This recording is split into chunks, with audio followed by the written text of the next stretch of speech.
but Cheyenne. Shh. Don't ruin this perfect moment by speaking. Still think we'd make a great team. Baby, we are a great team. Sincerely, Steve. Steve?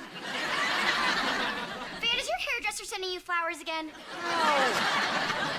Steve Norris Realty, the guy who offered me the job. Well, he's still pursuing me. Flowers, football tickets, steaks from Kansas City. Oh, man. You know they want you when they send meat in the mail. Wait, but I thought that you turned down that job. I did, but he keeps calling me. He's called me every day this week, and I told him, I don't want the luxurious company car or the huge increase in pay. How huge, how luxurious? Oh, enormous and plush. The car has heated seats, so when you sit down, it feels like someone's already been sitting there.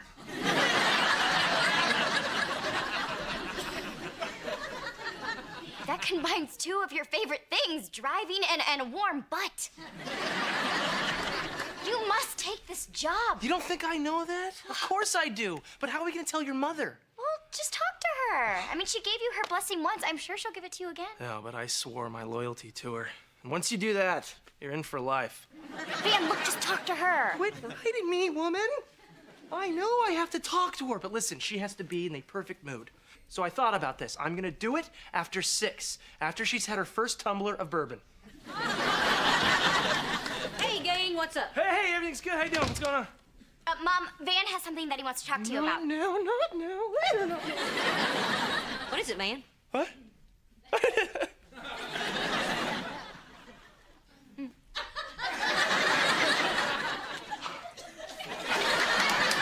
Mom, Steve Norris has been calling Van again. Wait.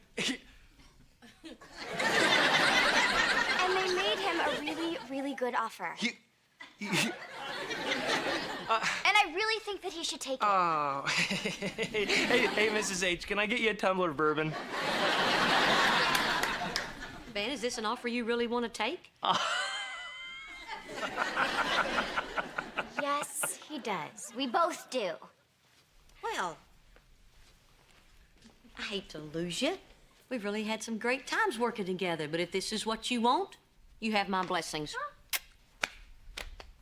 Really? You gonna be okay? Yeah, absolutely. I was fine before I hired you. I'm sure I'll be fine now. Well, okay. Okay, we're not partners anymore. No more girl talk in the carpool lane.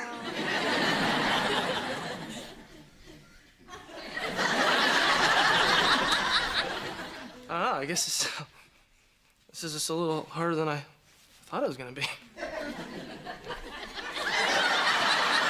Oh, I'm gonna miss you, you knucklehead!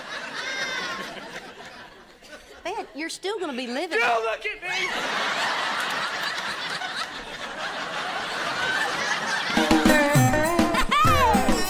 My roots are planted in the past, though my life is changing fast. Who I am is who I wanna be. A single mom who works too hard, who loves her kids and never stops, with gentle hands and the heart of a fighter.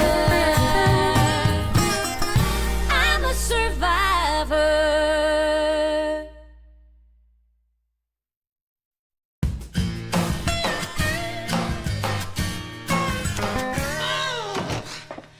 Okay, you know Brock, right? You think he's annoying, you ought to meet his wife. He is so frustrating. You know, sometimes I think you tricked me into marrying that man.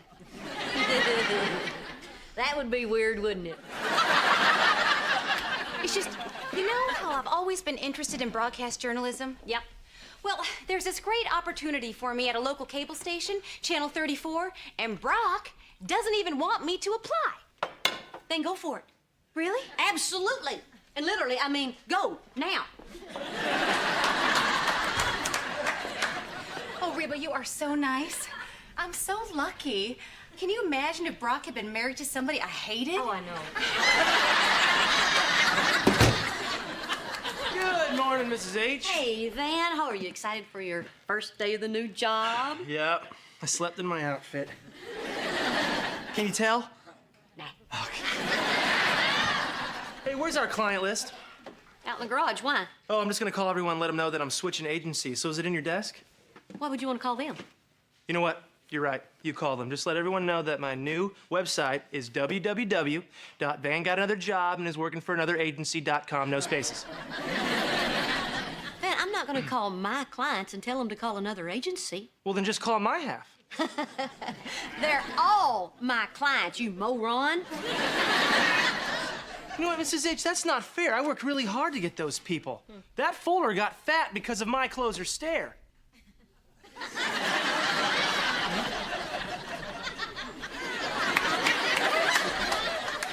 And as your former boss, I thank you for that. But I'm keeping my clients. You know what? I take back my tearful goodbye, and I give you a sigh of disappointment. Oh. And brush your teeth.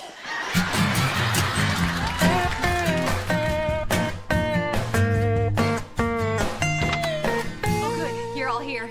I want to show you my audition tape. Reba, Barbara Jean tells me this was your idea. Well, mostly I did it just to get her out of my kitchen. But if she wants to do something productive with her life, I think she should. And I think you should support her. Okay, okay.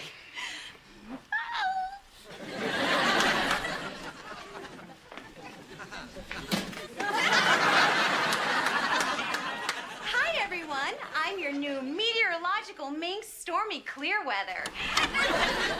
Oh, dear. Barbara Jean, I thought you wanted to go into broadcast journalism. Right, as a weather girl. These days, with global warming, we are the story. This is gonna be so good. Do I have time to call my friends? No.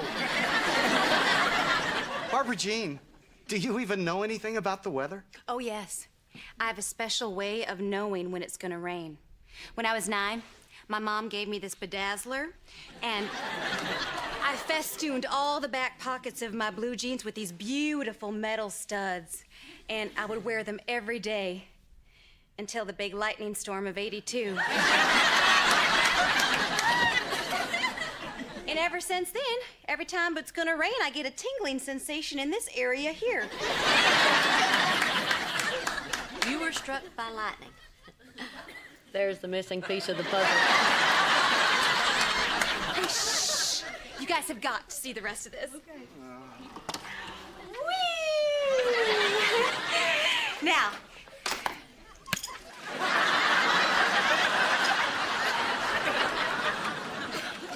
This weekend, there's a high-pressure system over Texas.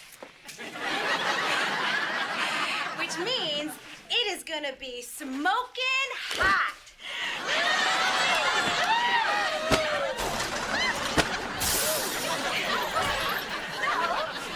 Let's have a cheer for warm weather.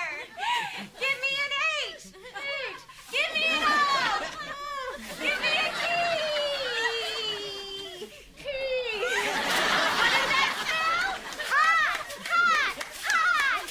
Yeah.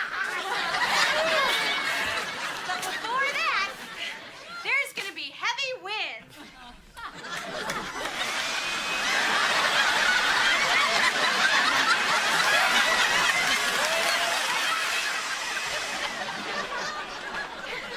But beware, something's tingling. My special super barometer tells me that this weekend it is gonna rain.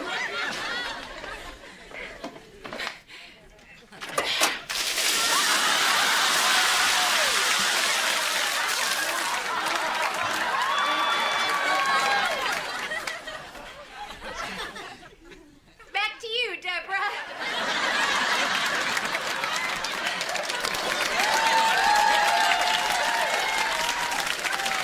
So, what do you guys think?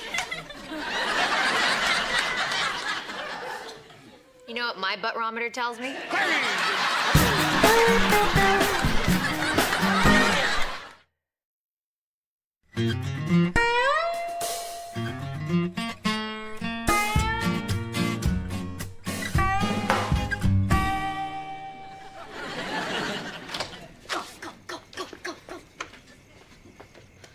Cheyenne, wait, don't move. What? I have to pee. Are you kidding me? How can such a big body have such a little bladder? Well, when I get nervous, I have to pee, and breaking into your mom's office to steal her client list makes me nervous. Every week when we watch that show with Kiefer Sutherland, you're like, man, Jack Bauer's so cool. I want to be Jack Bauer so bad. You are so not Jack Bauer. Jack Bauer only has to worry about terrorists. If he were up against your mother, he would have to pee too. Please, Van. You would not believe the stuff that I pulled on Mom, okay? Like faking her signature on my report card. Really? You were never afraid of your mother? No. Wait, see these earrings? Hers. Yeah, I liked them, so she was sleeping on the couch one night, and I just stole them right off of her. You know, we are never gonna find this list in the dark. Oh, thanks.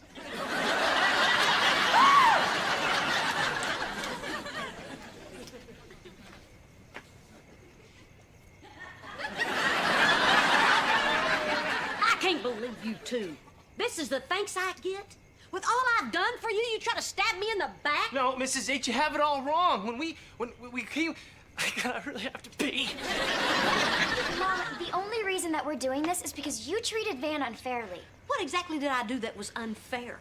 Free room and board, complimentary laundry service, the job I gave him? No, those are all good things. Mom, that client list is just as much Van's as it is yours. Porpoise poop.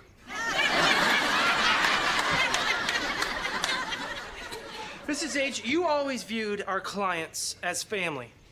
Do you still believe that? Yes. Then why wouldn't you want your family to be represented by the best possible realtor?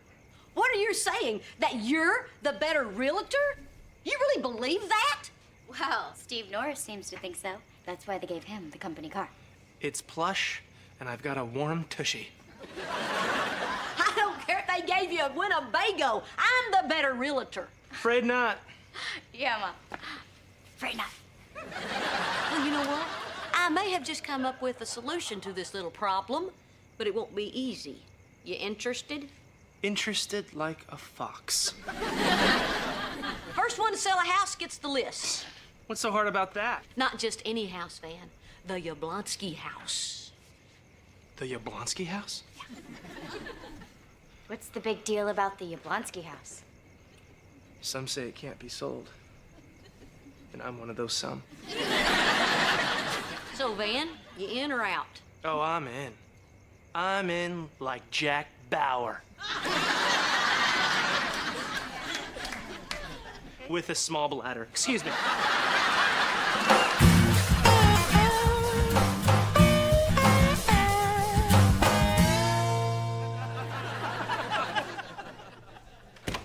So here's the living room. It has 2 baths and a kitchen. I think you've seen enough. So why don't we just go out to the car and talk deal? Oh, okay, well, the house seems pretty good, but this is the fastest tour that I've ever been on. Well, it's my philosophy that a house sells itself in the first 3 minutes, so why stick around? Let's jog to the car. Come on. Can I see the bathroom? No, we gotta leave.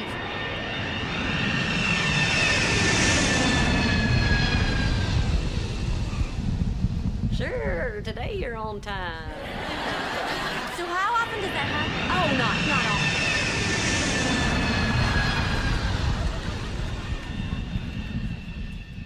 On the positive side, if you like those little bags of peanuts and a little bottle of whiskey, it's right around the corner.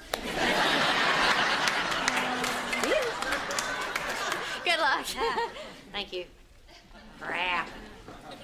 Whoa, what's the matter, Mrs. H? Client seemed to be in a hurry. Oh, yeah. Must have had a plane to catch.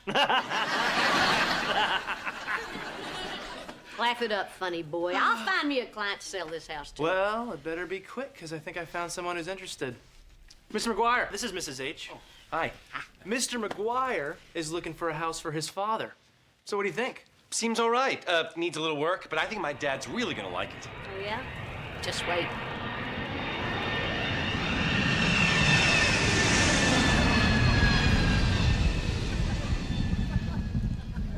What do you think he'll say about it now? I don't know. Dad, what do you think? Do you want to live here?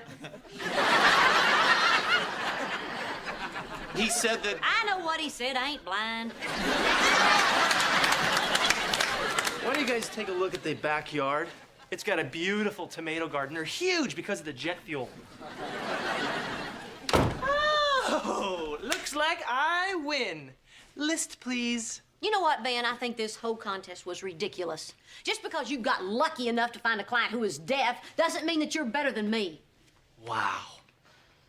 I never thought I'd see the day that Mrs. H is jealous of me. I'm not jealous. If you're not jealous, why are you acting so crazy about this client list? Because I'm scared. Scared of what? Van, when I brought you on board, I thought I'd have to carry your weight. But it turned out that you're great. I actually started relying on you, and it scares me to lose you.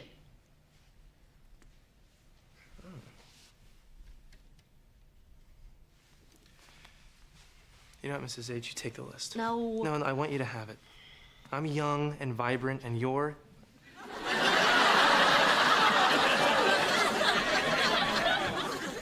Take the list. No, you take it. You got this brand new job, and I want you to hit the ground running. Then let's split it. That way you'll only be half scared. I'll take the other half. And you know what? I'm scared too. Oh, Van, you don't have to be scared. You can do it. Well, if I can do it, it's because you taught me everything I know. You're really something, Van. Yeah.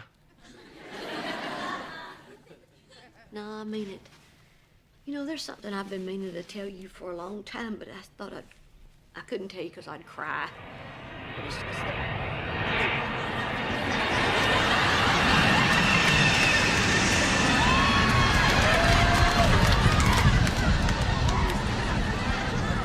you will remember these words for the rest of your life.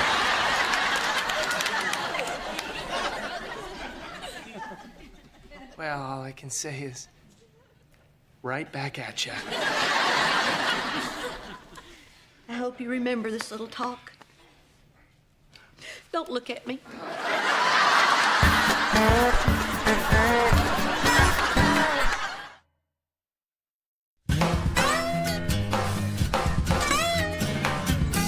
Okay, Henry, well, I've explained to you how all the pieces move. Now, the other thing about chess is that sometimes a game can take a long time. Are you okay with that? Okay. Okay, great. You want to go first? Yeah. Go. No, you don't. Hey, you win. Okay. Hey, honey, where you been? I went for a drive.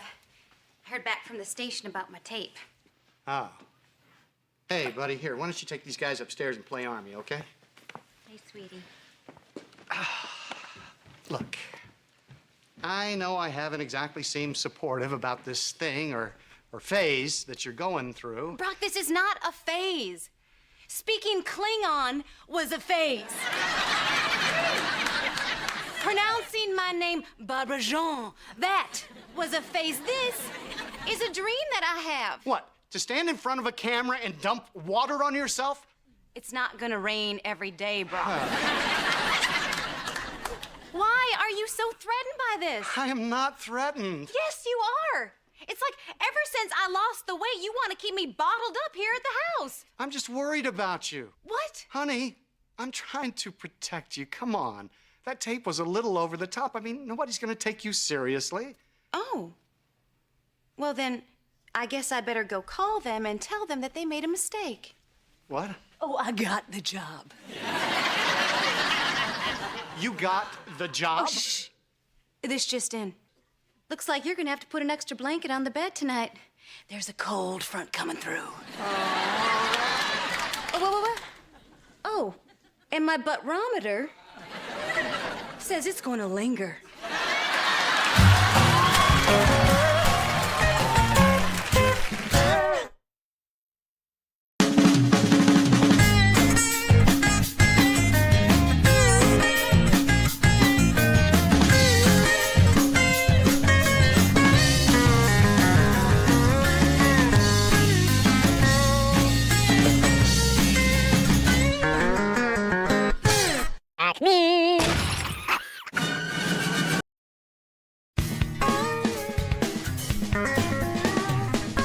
So, did you see my weather forecast last night?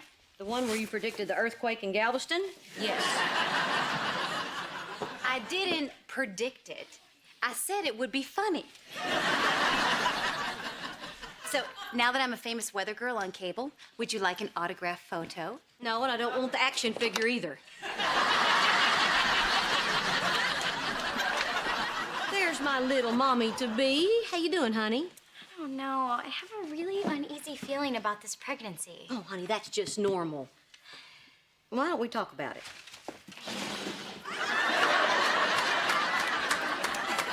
What are you doing? You're about to mother, Reba. I love to watch you mother. I wish your mothering moments were available on DVD. I'd have every season. Honey? Well, I mean, I feel pretty good, and the doctor said that everything's going great, but I have this feeling that something's just hanging over my shoulder, and it's making me feel really uneasy. I mean, do you ever have that feeling?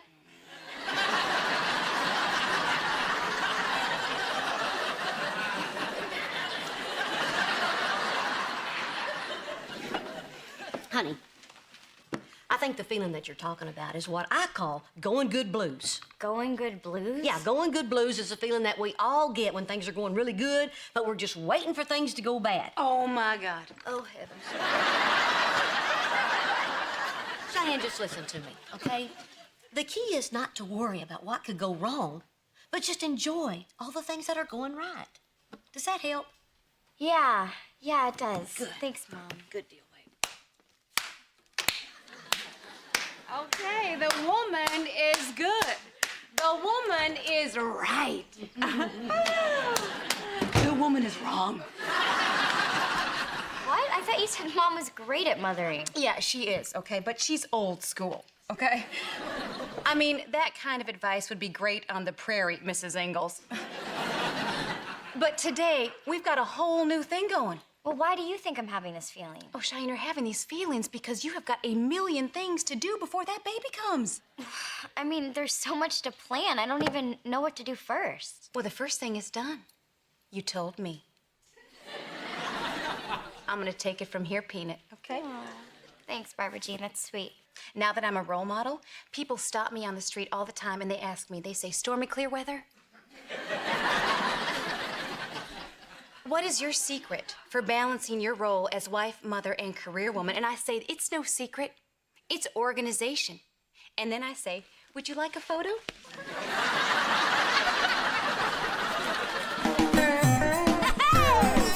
My roots are planted in the past, though my life is changing fast. Who I am is who I wanna be. A single mom who works too hard, who loves her kids, who never stops, with gentle hands and the heart of a fighter. I'm a survivor.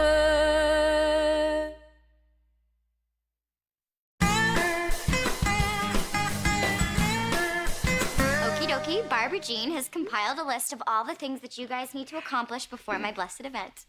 Now, please skim through them and let me know if you have any questions. I think you're gonna find that every item is necessary.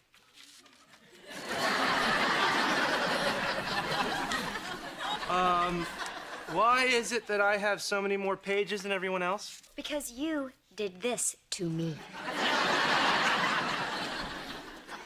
I have to learn Spanish? Yes, honey. In case they have to take a cab and the driver is Latino. Probably the same reason I have to learn Farsi. Okay, now any and all other questions should be directed towards Van, who is in charge of all communications. Which includes printed materials, newsletters, and coming up with the baby name that is cooler than Siri, but not as weird as Apple. I, meanwhile, will be in charge of fitness and nutrition. So, Cheyenne, I'm gonna need a list of foods already in the house, including fridge, pantry, and freezer. Okay, well, I believe that falls under communications. Cheyenne, you do realize I have a job, right? Say that to my stomach, Van, so our unborn child can hear how much you just don't care. Hey, when you come out, I'll show you where I hide from Mommy. Well, this is really great, but I'm late for any place where they're not talking about Cheyenne. What? I'm gonna go rehearse with my band. Kira! Kira, I think this is a little more important than your little band rehearsal. This is about the birth of my child. Listen to yourself. It's always my child, my pregnancy, my 5th grade reading level. I read good, Kira.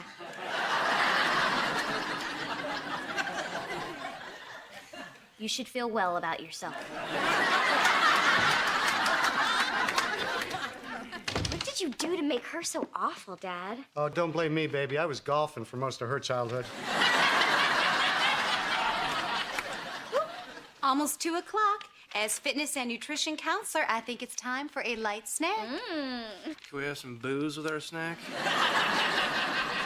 I think she was talking about Cheyenne. So was I. So was I. Well, I want to thank you guys for being so wonderful. I'm going to get each of you a nice little gift. And I believe that falls under communication. I like to fall under a truck. Hey, what's going on? Nothing. Meeting's over. Nobody say nothing. Mrs. H, she's given me pages of things to do. Who has? Her, Foggy Clearbottom.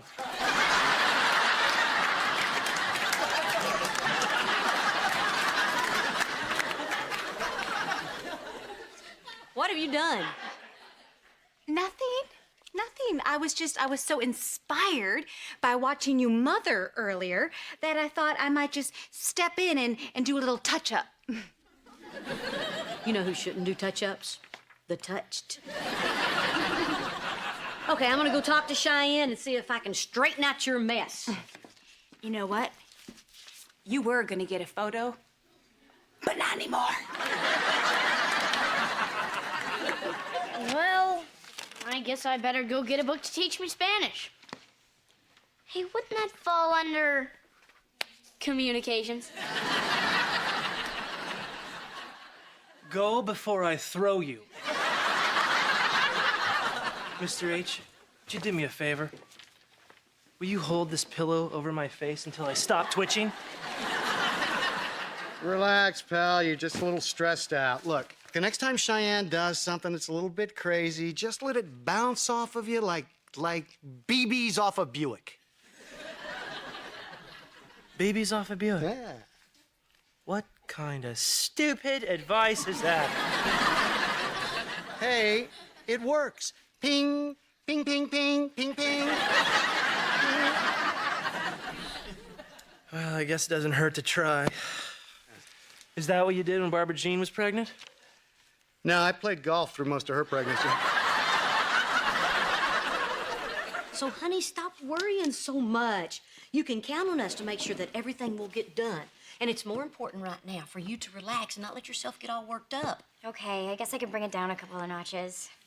I think I was overreacting because I'm just so excited to be pregnant again. We're all excited, too. Oh, not Kira. Well, to be fair, this is a joyful event, and that's really not Kira's thing. You know what I just thought of? Zip it, rainy sore bottom. I wasn't gonna say anything. I was just thinking that wouldn't it be hysterical if Cheyenne had a baby exactly like Kira? What? Why would you say something like that, Barbara Jean? Because that's what she does. She just talks and talks and talks until somebody's head explodes. Well, it just seems like Elizabeth takes after her, so what if the next one takes after Kira? Okay, you know what? I changed my mind. I want the action figure and a hammer. I could have a baby just like Kira. Hey, Mom, do you remember what she was like growing up? She was a horrible little B-word. She was a B to me every single day. She was a B to my friends. Honey. She was a B to everyone, and I could have another one right in here. Okay, stop it. Stop it. I want you to understand, I'm not saying this to hurt you. I'm saying this so you'll relax. Okay. And don't take it personally. Cheyenne? Yeah. Kira was not the monster. You were. You were the B.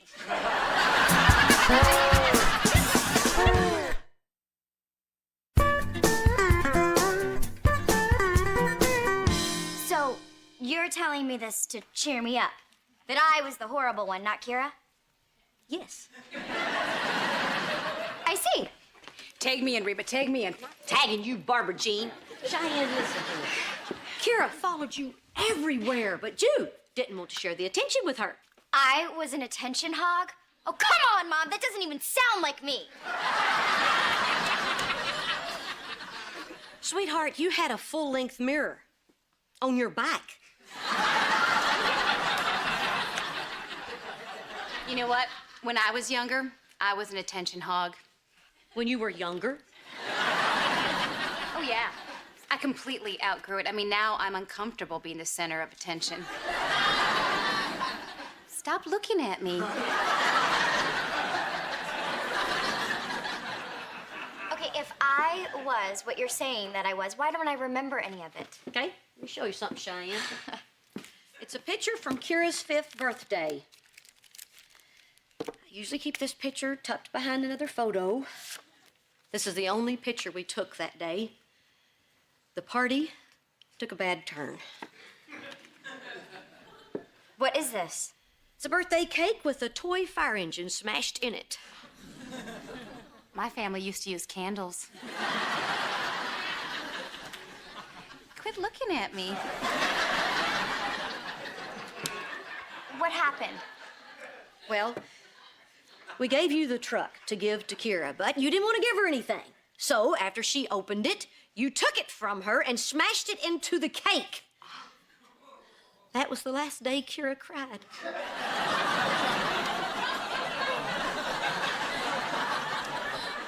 I know what I have to do. I have to make things right with Kira so I can get my karma back in balance. Karma. Yeah, that's Buddhist for I'm rubber, you're glue.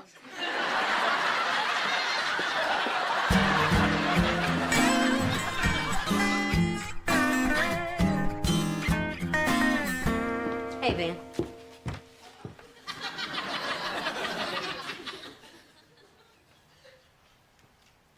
Van, are you sleeping with your eyes open again? You know, Mrs. H, when you shoot BBs at a Buick, some are gonna bounce off. Ping, ping, ping.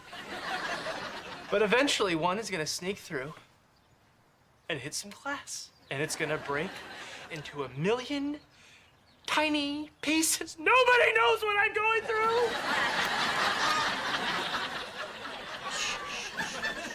Pull it together, boy. We got neighbors. What's that? That's Cheyenne texting me again. She sent me out for ice. How long ago?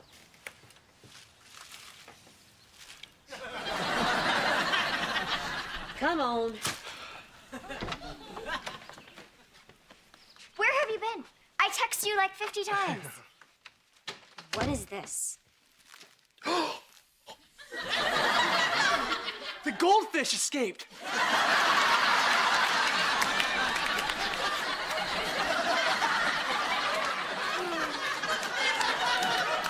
What's going on here? We are decorating the house for a birthday party.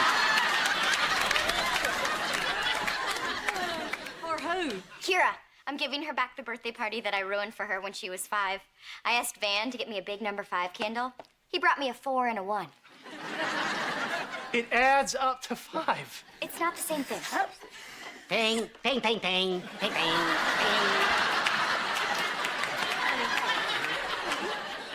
What made you decide to give her another birthday party? Me?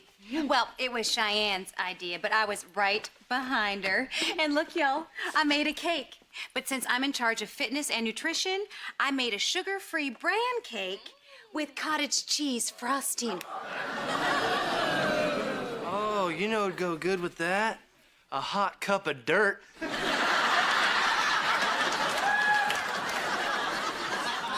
Cheyenne, I couldn't find any wrapping paper.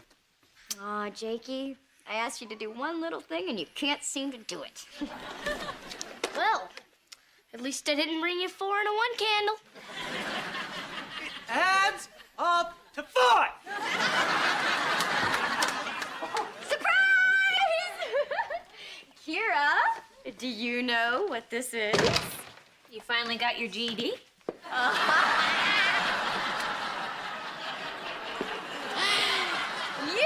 are such a crack-up! Mom, what's going on here? Well, honey, your sister wanted to give you a birthday party to make up for one that she kind of, messed up when you were younger.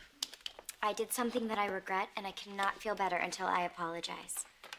So this is about you feeling better. Yes. And you too?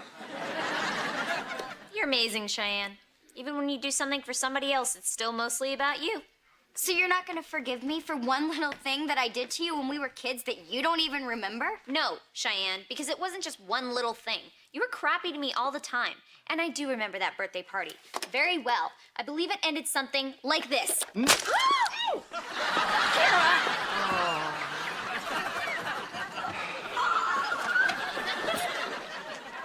Well, I better go talk to her.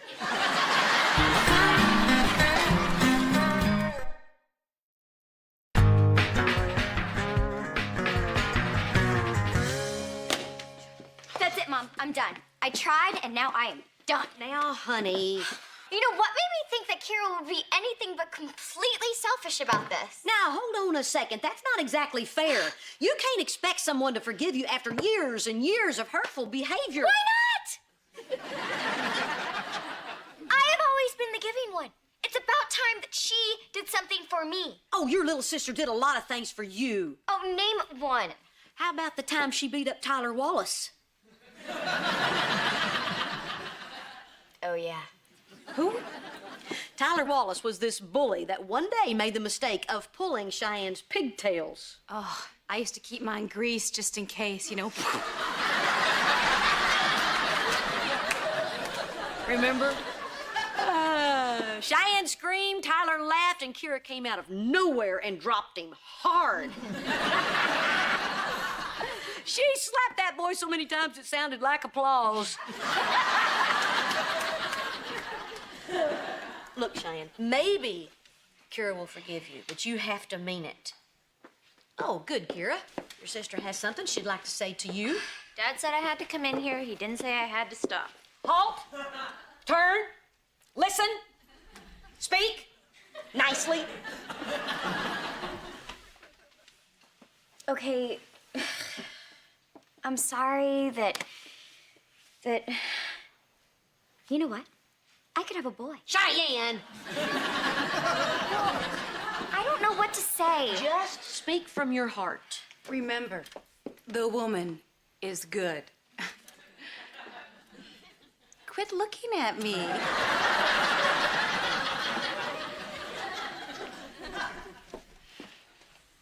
Okay, Kira. One thing that I hate doing most in this world is admitting that I was wrong, and especially admitting that I've been wrong for 15 years, but I have. I've been very selfish. I treated you badly, and I blamed you for it, and I'm really, really sorry. And I hope that my daughter turns out exactly like you. Sorta. Thanks. I appreciate it. You're welcome. We're not gonna hug, are we? No. Yes! Oh, Reba, that is so beautiful. You know, you and I may have very different styles of mothering, but you know, the bottom line is we are good mothers. We are good. Where's Henry?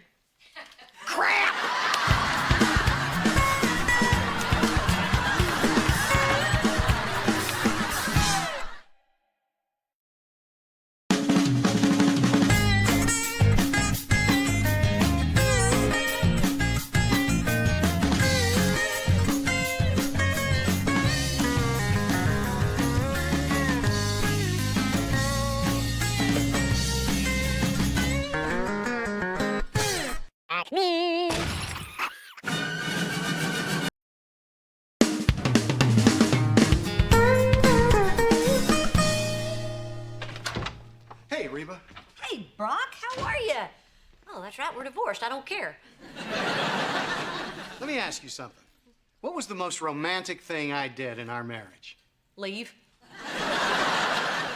That's funny because it's true. Come on, look, I need to up the romance with Barbara Jean, and I'm coming up blank. Do what you did with me. Leave. She'll love you for it later. Serious, Reba, things have been a little rough between us. What with her losing all the weight and getting hired as a weather girl and me being, well, me. Oh, goodness gracious, Brock, why didn't you come to me sooner? Oh, that's right, we're divorced. I don't care. Hey, Daddy. Hey, honey. Mom, can I talk to you for a second? Honey, I'm kind of eating right now. Yo, I'm kind of pregnant, and this is an emotional emergency. Okay, what is it? Mom, I overheard everything. Poor Dad. You have got to help him turn up the heat with Barbara Jean. No, I don't. Yes, you do. That man in there, he is a part of our family, okay? And he needs our help. And I don't think it is too much for us to all just get along and love one another and not break up so this world could be a happy place for me to raise my children in. Do you think that's okay for you? Can you do that for me? Can you do that for my baby?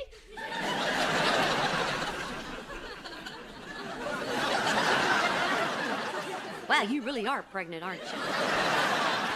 Oh, okay, I'll do it. I'll help. Brock, wait. I'll... More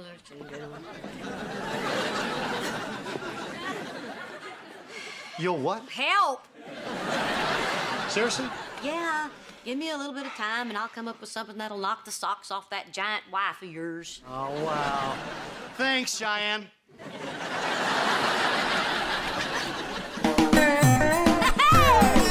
My roots are planted in the past, though my life is changing fast. Who I am is who I wanna be. A single mom who works too hard, who loves her kids, who never stops, with gentle hands and the heart of a fighter. I'm a survivor.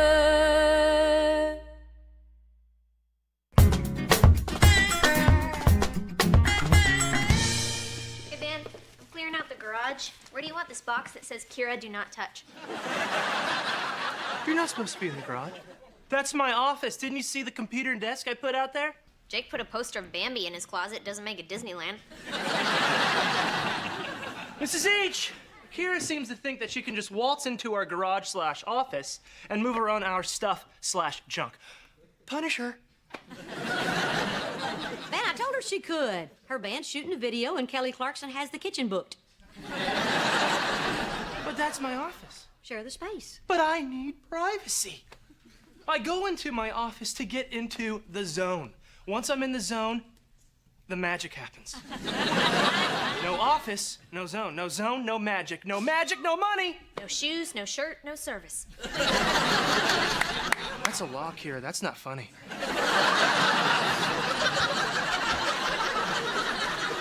Van, Kira is living here now. Just work something else out. Well, fine. Maybe I'll go to Kira's room and move her stuff around. I put a do not disturb sign on the door. Dang it!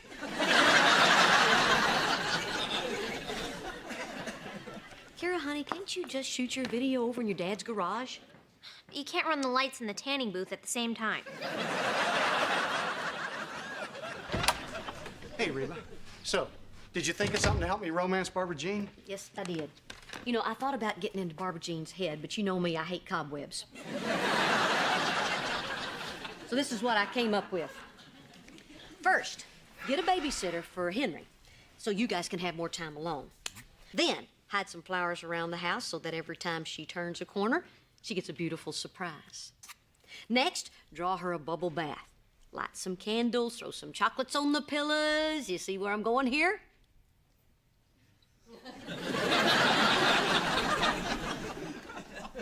That's it? Candy and flowers? I could have gotten that from watching The View. What do you want from me, Brock? I don't know. Something original, something that will wow her. Well, that shouldn't be too difficult. Just give her something shiny. Dangle her keys in front of her. Come on, Reba. I'm under a lot of pressure here, especially since... Especially since what? Well, in 2 days, I'm going to Vegas for a dental convention. Are you kidding me?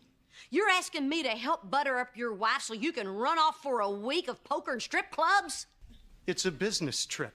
I play poker to network, and most strippers don't have dental insurance.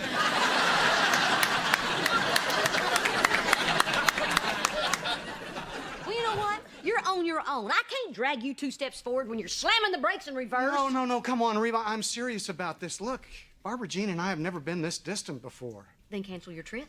I can't. I've got tickets for Siegfried.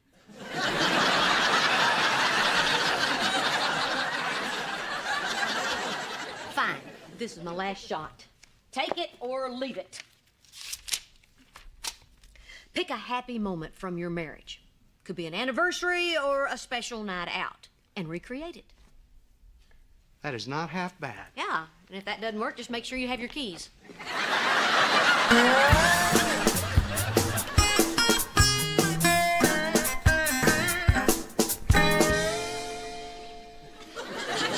Hey, man. Yeah, what's up? Could I get your autograph for some kids at school? Oh, sure, buddy. Hey, remember the old Vanster, huh? Fast as lightning, agile as a kitty cat. This isn't really about football. It's about your thing on YouTube. My thing on who what? Kira posted a video of you getting in the zone. Everyone at school's talking about it. Get in the zone.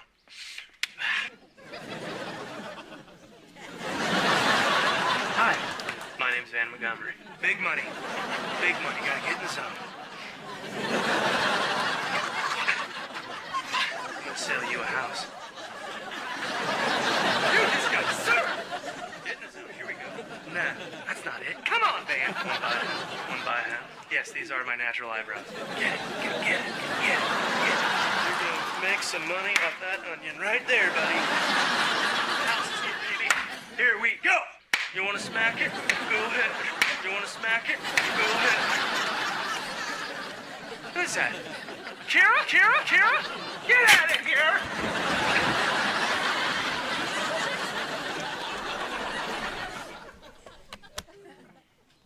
I feel so violated.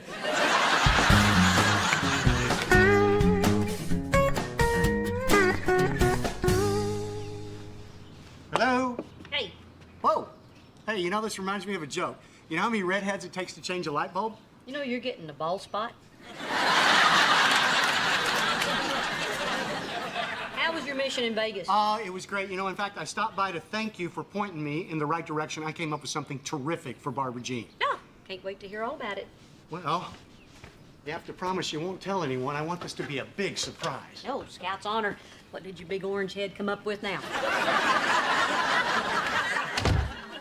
I got my vasectomy reversed. You what? Yeah, it's my present for Barbara Jean. I'm gonna get her pregnant, this time on purpose. Wow, this Siegfried is a magician, isn't he?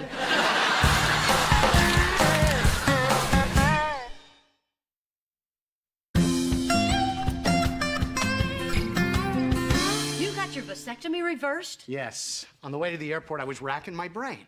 What would be the perfect moment from our marriage to recreate? And then it hit me. Barbara Jean was happiest when she was pregnant with Henry. So I called a specialist in Vegas, snip, clip, they put me back together. I am locked and loaded. Brock, I meant a dinner and movie, not popping out another kid. No, it's perfect. No. Imagine how surprised she'll be when she finds out she's pregnant. Surprised. You mean you're not going to tell her? No, it's much more romantic this way. I mean, if I say, hey, I got my vasectomy reversed, well, that's all about me. But surprise, you're pregnant, that's all about her. Brock, you just don't spring a baby on someone. It's not like a scarf or a diamond ring. You can't take them back. No, you have to discuss this with Barbara Jean first. No, Yes. I don't. No, you remember how angry she was when she found out I got a vasectomy? Well, that's because she wanted more kids. And now, she's gonna get her wish.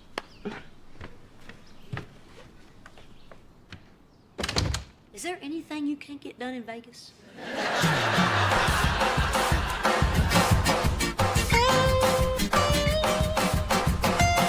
There, Riverdance. You funny. Not funny. I am a businessman, and in order to remain successful, I have to project an image of professionalism. And this, no matter how sexy, it doesn't look professional. Dude, lighten up. Since when did you lose your sense of humor? No, I didn't lose my sense of humor, Kira. I grew up. And someday, you'll realize that if you don't take yourself seriously, nobody else will. Well, if it makes you feel any better, your video is beating the one of the cat flushing the toilet. Ah!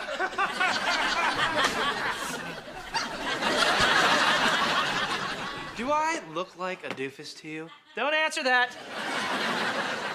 I'm not a doofus. I'm not a doofus. I'm not a doofus. I am a professional. So next time, keep me out of your stupid, childish videos. You got it? Okay. Okay, I got it. Okay.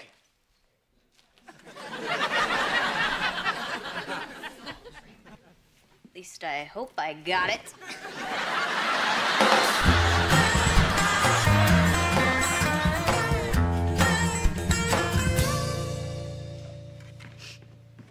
Cheyenne, I need to talk to you. Honey, are you okay? Oh, yeah, it's just this stupid commercial about this old man who can't go to his grandson's baseball game because he's got a bladder condition. You know what? I think I'm gonna talk to someone a little less pregnant, okay? Oh, no. Come on, Mom. I'm fine. Just tell me what's on your mind.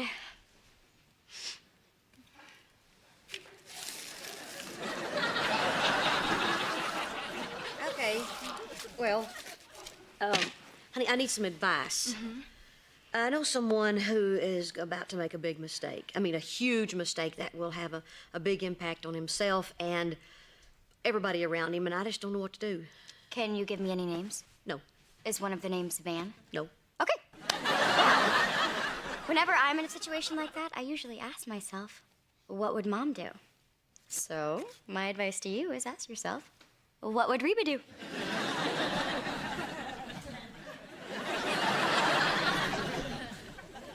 Okay, I'm not talking to you anymore. Oh, wait, no. Look, the Reba that I know usually knows deep in her heart what the right thing to do is. And she does it, no matter how painful or inconvenient it might be. Crap.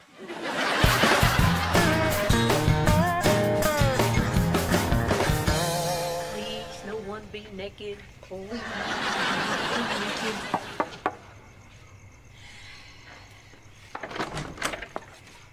Hey, Barbara Jean's Brock around? Oh, he's around. And he's about to make me feel like a natural woman. Good. Hey, is there something I can help you with? I just came by to chat. Well, you know, Reba, I know that you want to be over here 24/7, but I'm married now, and my husband and I need a little alone time. Am I interrupting something? I hope so. Barbara Jean, this is important. Well, I'm sure that it can wait. I'm serious. So am I, Red. Barbara Jean, honey, who is it? Oh, nobody, honey. It's just one of those sweet Mormons on a bicycle. Are you gonna let me in or not? Oh, okay, I'll just go around the back door then.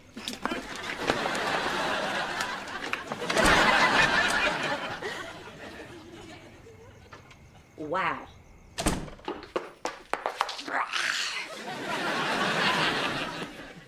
Very low, Reba, very low. First time in a long time, Brock shows a little hint of romance, and you decide to drop by. Fantastic. Brock, honey, I'm gonna go upstairs and I'm gonna put on something a little more revealing. Oh, and Reba, when I come back downstairs, I'm gonna be half naked, and you don't want to see all this. Yeah. Get out here! What are you doing here? Look, we gotta talk. You cannot do this to Barbara Jean. Well, I took a little blue pill, and I'm pretty sure I can. You cannot get her pregnant without talking to her first. It's deceitful, it's dishonest, and it's just plain wrong. It's also none of your business. Oh, yes, it is my business. Became my business when you told me about it. Reba, you have no idea how bad things are between us. If I don't do something to save our marriage, we may not make it. I mean, things are really that bad? Yeah, things are really that bad. Well, go to couples therapy, get help, but not this. This is insanity. Look, we tried all that. It didn't work. Now, I know what I'm doing. This is the right choice for us. It's not your choice to make. Look, Barbara Jean may be your wife, but she's also my person I know. You don't tell her, I will. Tell me what? Oh, nothing, honey. You know what, Reba? We'll talk about this later. Last chance. You tell her, or I will. Tell me what? Okay, fine. There goes the surprise. Barbara Jean, honey, I wanted to do something really, really special for you, so I got my vasectomy reversed. What? Yeah, the salmon are swimming upstream. You got your vasectomy reversed? Surprise. And when were you gonna tell me this little surprise? And when I ended up pregnant?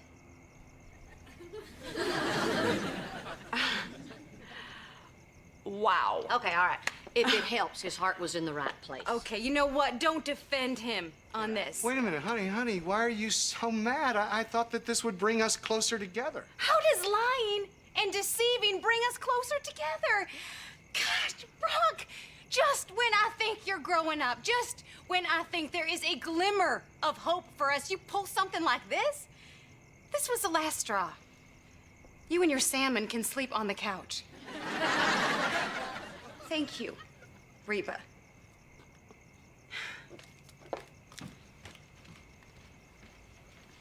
Sorry, Brock, is there anything else I can do?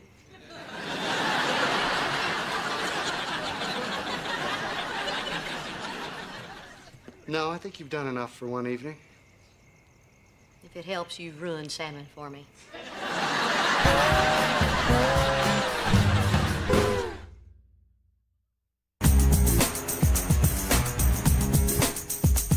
Do I look like a doofus to you, Kira? I am not a doofus. I am not a doofus. I dance around like a doofus. Do I look like a doofus to you, Kira? Oh, the girl's got talent. You gotta hand that to her. Gotta go. I just got this computer back. Hey, man, how was your day? Fantastic. Ben, you have a note taped to your back. I know, I put it there. You're not gonna believe this. I'm the fun guy. Thanks to Kira's videos, everybody thinks I'm a big goofball, and it's working for me. Just today, some guy at the bus stop shouted, "Hey, doofus!" That's great. Because all the kids love me, they asked their parents to hire me. Tomorrow, I have 3 meetings, an open house, and somebody wants me to MC a bar mitzvah. What's a bar mitzvah? Well, it's like a Sweet 16 party, except it's for a Jewish boy who just turned 13. Mrs. H, you can say you just don't know. Anyway, don't tell Kira about this, or she'll stop taping me, okay? Hey, Mom. Hey, honey. Hey, you, boob. Hello, Kira. Now, if you excuse me, I'm gonna go to my office for some business-related rituals, and I'd appreciate absolute privacy.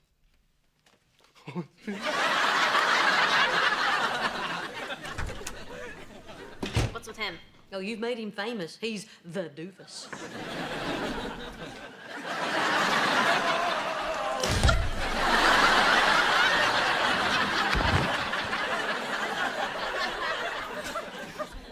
I don't think that one was on purpose.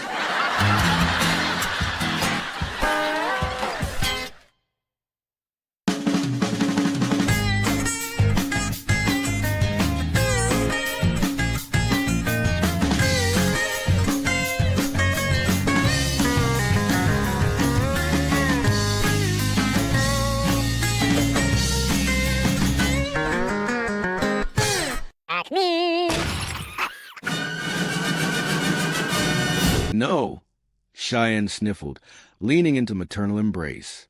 It is scary when you are dating and it ends. It is like, who cares? You know, you are going to college. You will meet new people. But When your marriage breaks up, you are just a massive loser. Cheyenne suddenly realized who she was talking to and pulled back, her eyes wide with absolute panic. No, I am sorry. I did not mean you. I meant for young people.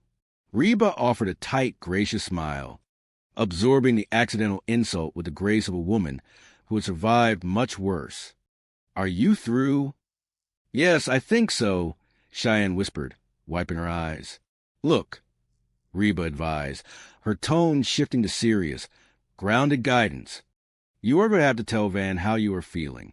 You cannot keep pretending everything is fine when it is eating you up inside. Cheyenne nodded slowly, absorbing the wisdom. You are right. I will tell him as soon as he gets here. Well, at least he is coming to the appointment, Reba noted, trying to find a positive angle. When I was pregnant, your father would not get within 50 feet of a gynecologist's office. As if on cue, the front door swung open, and Brock walked in, holding Jake by the hand. He was accompanied by a tall, striking blonde woman wearing dental scrubs who looked entirely out of place in the Hart family living room. It was Barbara Jean. Oh, hey, Rudy, Brock said cheerfully, spotting Reba in the hallway and calling her by an old nickname. Jake ran over to his mother, his face glowing with sheer excitement. Mother, what? Guess what I just saw? I got a picture of it. Reba looked at the small piece of glossy ultrasound paper Jake was holding up. Oh, the baby. She looked up at Brock, her expression turning thunderous and dark. Why is he here? Why are you here? Brock shifted uncomfortably, avoiding Reba's direct, piercing glare. Oh. Dr. Schmidt and I are doing this trade thing. He is taking care of Barbara Jean, and I am giving his wife a root canal. I am coming out way ahead on the deal. Hey, Reba. Barbara Jean chimed in, stepping forward with a bright, entirely oblivious smile. Dr. Schmidt is terrific. Reba stared at the two of them, the sheer absurdity of a situation threatening to overwhelm her senses.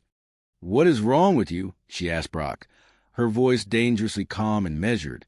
This is supposed to be father and son time, not father, son, mistress, and gynecologist time. Brock held his hands up in a defensive gesture. Oh, come on. The kid had a blast. Besides, you're always after me to do stuff with him that is highly educational. Reba looked down just in time to see Jake play with a strange, plastic anatomical model on the coffee table. Jake, put that down right now. The uterus is not a toy.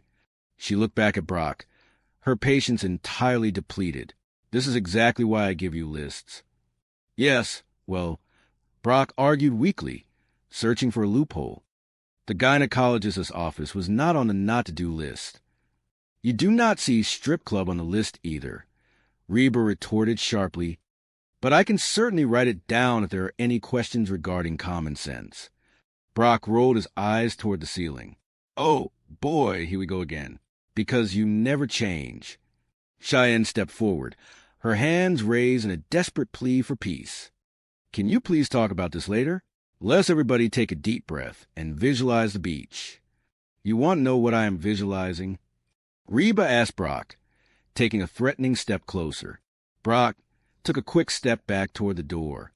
All right, we are leaving. Let us go, Jake. Where are we going? Jake asked, looking up at his father with wide eyes. Well, son, I do not know, Brock said, opening the front door hastily. But we certainly will not be getting our new shoes wet. As Brock and Jake left, Van walked in, looking flustered, sweaty, and apologetic. Hey, Coach, how's it going? Van asked Brock as they passed each other, before rushing over to Cheyenne. Hey, babe, I am sorry I am late. I hope you are not mad. Cheyenne looked at her mother, then back at Van, her resolve melting entirely under his earnest, apologetic gaze. She smoothed her hair and offered another fake smile. Of course I am not mad. You are my husband, and I love you. Van let out a massive breath of relief. I could not decide what to wear. I have never been examined by a gynecologist before. Brock poked his head back through the doorway. Montgomery wished me luck. Thank you, Van replied politely, completely confused. Reba rubbed her forehead, feeling a massive headache settling in deeply. Hello. Where's Ross? Brock stepped fully back into the room. Well, he seemed a little tense, so I dropped him off at the driving range after dinner. Reba crossed her arms. Dinner? What dinner? I had a banana split, a Snickers, and a nice mocha, Jake announced happily, darting past his father back into the house for a brief moment. Can I stay up all night? Reba glared fiercely at Brock. Please thank Brock for bringing him home late, and all jacked up on sugar. Brock sighed, adopting a conciliatory, appeasing tone. I know what is really bothering you, and I just want to assure you that Jake was out of the room with me while she was being looked at by the down there doctor. I will call later. Brock finally retreated for good, closing the heavy wooden door behind him. Reba turned to her daughter, thoroughly exasperated. Oh, you got to be kidding me. Cheyenne, I thought you were going to tell him to get that machine out of your room. Cheyenne looked down at her shoes, twisting her fingers together. But then I realized it does not really bother me. Van needs a space, and I did not want to make a big deal about it. Mother. Well, I do, Reba said firmly, marching toward the staircase. Mother? Mother, stop, Cheyenne pleaded, following closely behind, her heart hammering in her chest.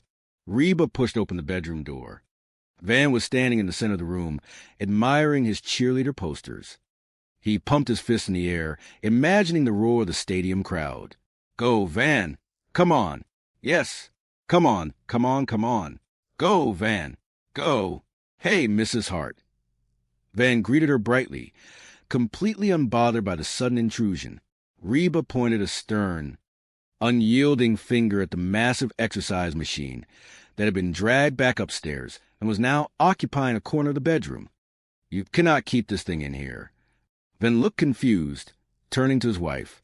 It is okay. Cheyenne said it was cool. Tell her. Cheyenne stood in the doorway, frozen like a deer caught in headlights. Tell me what? Van asked, his smile faltering slightly as he sensed the shifting atmosphere. Tell him you do not want this thing in here, Reba urged her daughter, crossing her arms. What? Van looked deeply hurt. Mother, not now. He has been living out of trash bags for a week. I do not mind. But she does, Reba insisted, standing her ground for the sake of her daughter's sanity. Van looked back and forth between the two women, his brow furrowed in confusion. What? You do not like my trash bag system? Cheyenne bit her lip, finally breaking under the immense pressure of the day. Look, it is not really a system, Van. It is more like a big, disgusting mess. Van took a step back, as if physically struck by the harsh words. Big, disgusting mess?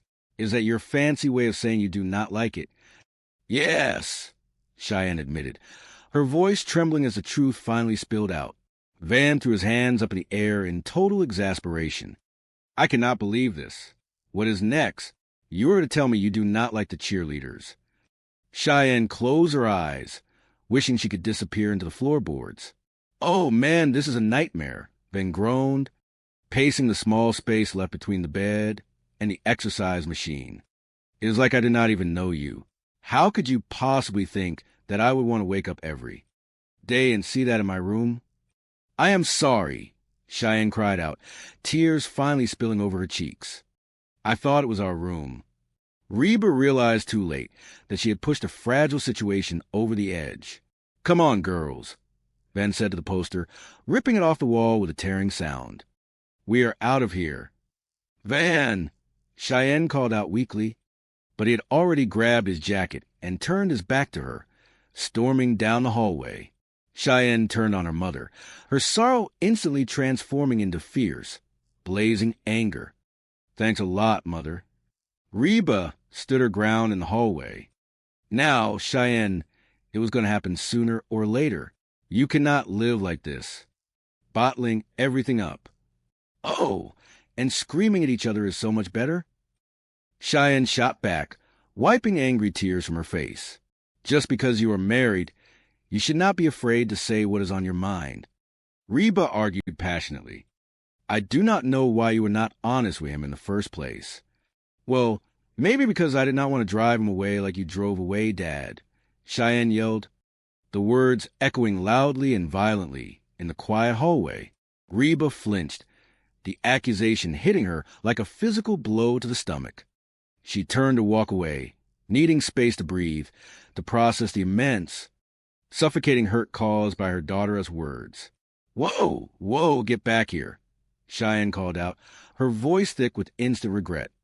Look, Mother, I am sorry, okay? Just forget about it. Reba turned back around, her expression hardened to protect the raw vulnerability beneath. No, I am not just going to forget about it. Do you actually think I am the reason your father left? Cheyenne crossed her arms defensively, unable to back down now that the floodgates were open. Well, is it not obvious?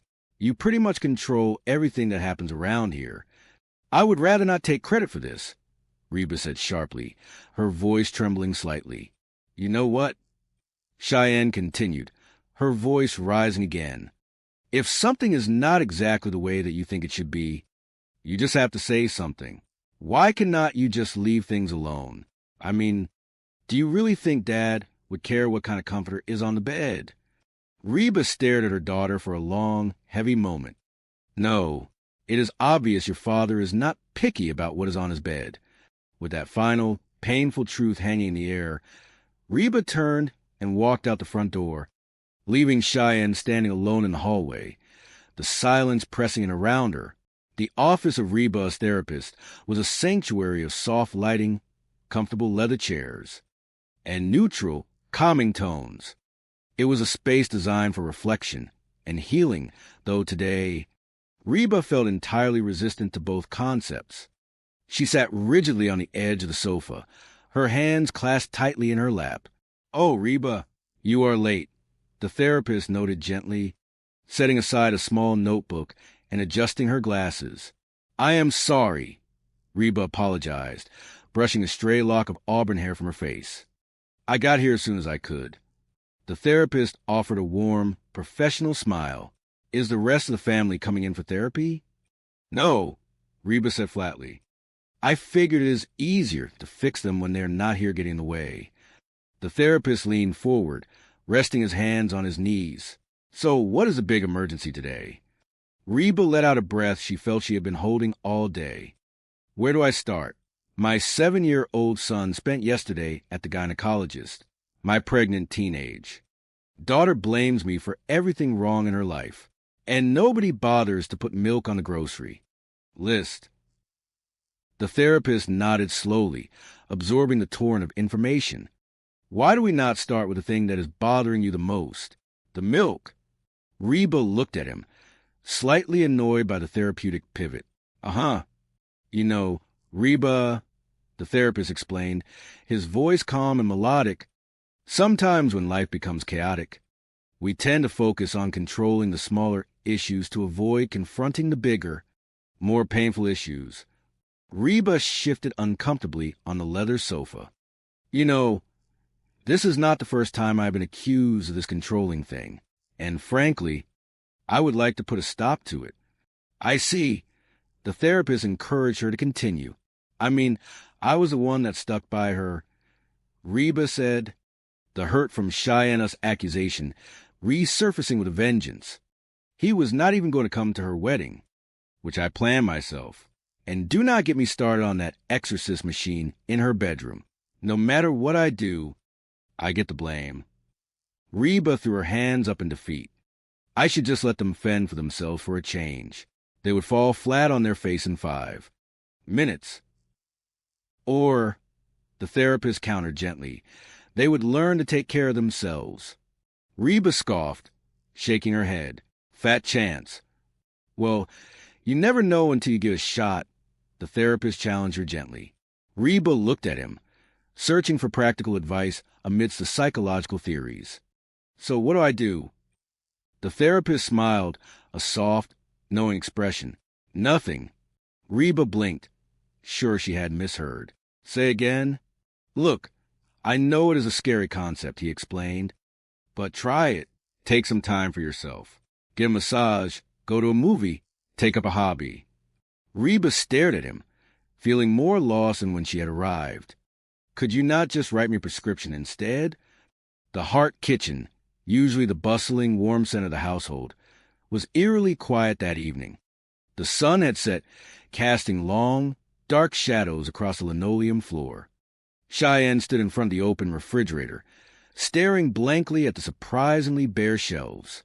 Kyra, Cheyenne's younger sister, walked into the kitchen, her arms crossed over her chest. So what did Mother say exactly? Cheyenne closed the refrigerator door and leaned against it, looking utterly defeated. She said, "Feed your brother and sister. I am going to the movies."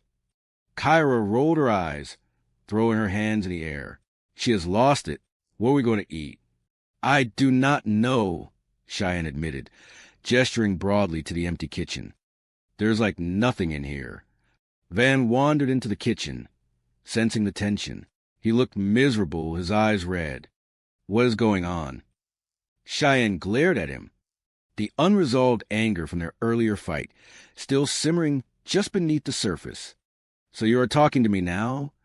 Only because I am hungry, Van replied defensively, crossing his arms. We are in a crisis, so go away, Cheyenne ordered him. Van looked confused. What is the crisis? Mother bolted, Cheyenne explained, panic edging into her voice. So we have to make dinner for ourselves. Vanna's eyes went wide with absolute terror. No way, what are we going to eat? Kyra looked at Van, then at Cheyenne. You eat the most, why do you not make something? Van thought about it for a second, his face brightening with a sudden idea. I can make chili. Do you got a can of chili? Kyra groaned, dropping her head onto the kitchen counter. We are all going to die. Do I have to do everything myself?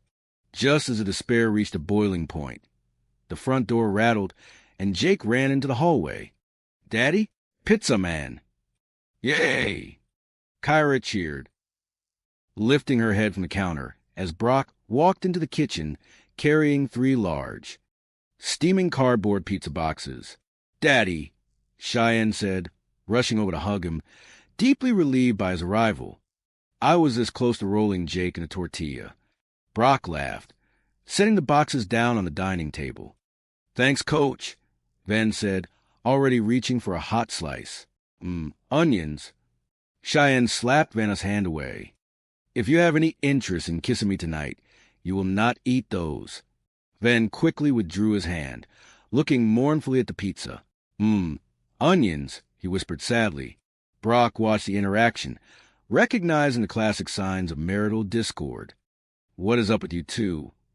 Cheyenne sighed, pulling out a chair and sitting down heavily. We are having our first married fight. It is awful. Brock smiled sympathetically, pulling up a chair across from her. Oh, honey, it is bound to happen sooner or later. Yes, that is what Mother said, Cheyenne grumbled, staring at her empty plate. Brock nodded, a look of profound understanding crossing his face. Well, she should know. We had 1,000 of those little fights. And then, of course, the one big one. Cheyenne leaned forward, her voice dropping to a conspiratorial whisper. Well, the whole thing is her fault anyway. I mean, I do not know how you live with her. She is such a control freak. Well, tell me about it. Van chimed in, chewing happily on a slice of cheese pizza. I got lists up the wazoo. Yes, Cheyenne agreed, validating her own frustration. She is constantly interfering, telling people what to do, or what not to do. You know, it is no wonder she drove you away, Dad. Brock stopped mid-chew, lowering his pizza. He looked around the room, his expression turning serious. Say, listen, could you guys take your pizza and eat it in the living room? Jake frowned. Mother does not let us eat in the living room. Well, she is not here, Brock reasoned. No, wait a second. Van interrupted, holding up a finger. If that is the rule, then use napkins. And give yourself a timeout after you have finished. Once Kyra, Jake, and Van had migrated to the living room, Brock turned his full attention to his eldest daughter. He leaned forward, resting his arms on the table. Cheyenne, honey, you got it all wrong, Brock said, his voice gentle but incredibly serious. Your mama did not drive me away. Cheyenne looked away, feeling a sudden surge of defensive guilt. Dad, it is me. You do not have to defend her. Sweetheart, I am not the easiest guy to get along with, Brock admitted, looking down at his hands. You know, the fact that your mama always wanted to stay with me as long as she did shows just how amazing she really is. Cheyenne stared at her father, genuinely surprised by the reverence and honesty in his tone. Why? I cannot believe you said that. Look, I know she can be tough sometimes, but I have always admired the way she speaks her mind. Then what happened with you guys? Cheyenne asked softly, truly wanting to understand the complex dynamics of her parents' failed marriage. Brock took a deep breath, collecting his thoughts. Well, we had some little problems. And little problems become big problems when you do not communicate. And that is not exactly my strong point. Cheyenne blinked, the words echoing exactly what her mother had told her earlier that afternoon. Okay, that is what Mother said. Brock smiled a sad, self-deprecating smile. Oh, yes, like she is perfect. Later that evening, Reba quietly unlocked the front door and stepped into the hallway. The house was bathed in a soft, peaceful silence. The scent of baked dough and tomato sauce lingered in the air. She walked into the kitchen and found Cheyenne sitting alone out on the back porch, staring up at the stars. Reba walked out and sat in the chair next to her. So, when did you get home? Cheyenne asked, looking over nervously. A little while ago, Reba said, taking a deep breath of the cool night air. It is nice out here. So how was the movie? Cheyenne asked, trying to bridge the gap between them. Good, Reba replied calmly. Did you know the last time I went to see a movie was before Jake was born? Cheyenne shook her head slowly, feeling a pang of sorrow for the sacrifices her mother had made. I do not know. So, how did you guys make out tonight? Reba asked gently. Okay, Cheyenne said, tracing a pattern on her leg. Dad brought pizza. We also talked. Reba leaned back in her chair, waiting patiently. That is nice. Cheyenne took a deep breath, gathering her courage. She turned and looked directly into her mother's eyes. Mother, you made me realize that I was wrong about a lot of things. I am so sorry about the horrible thing that I said to you. You have every right to kill me if you want to. Reba looked at her daughter, a wave of immense relief and profound, unconditional love washing over her. She smiled softly, reaching out to squeeze Cheyenne's hand. Wow, there really is something to this doing nothing. Cheyenne tilted her head in confusion, wiping a stray tear from her cheek. What does that mean? Well, Reba explained, I had a little talk with someone today myself. Of course. My talk cost me $80. What did you learn? Cheyenne asked, curious. That you and Van are married now, Reba said, her voice filled with quiet acceptance. And that I have to let you make your own mistakes. That is how you're going to learn. So no more interfering. Sometimes the best thing I can do for the two of you is nothing at all. Cheyenne leaned over and hugged her mother tightly, burying her face in Reba's shoulder. I love you, Mother, but you're still going to do laundry, right? Reba laughed, the sound breaking the last remnants of tension in the cool night air. We will see. Upstairs, in the master bedroom, Van and Cheyenne were finally standing side by side, looking at the compromise they had reached. The giant cheerleader poster, previously dominating the main wall, was now carefully taped to the inside of the wooden closet door. So when you want to look at it, Cheyenne explained gently, wrapping an arm around Vanna's waist. Just open the door and the rest of the time, keep it shut. Van smiled, leaning down to kiss the top of her head. That is going to work great. We have an awesome marriage. I know, Cheyenne agreed, leaning into his warm embrace. They stood in comfortable silence for a moment before Van cleared his throat, looking slightly hesitant. You can tell me, okay? Cheyenne looked up at him, puzzled. Okay. Well, I kind of was not going to say anything, But I kind of wish you would not put that popery stuff in my underwear drawer. Van shifted uncomfortably, a pained expression crossing his face. I went through a whole practice with an acorn in my jockstrap.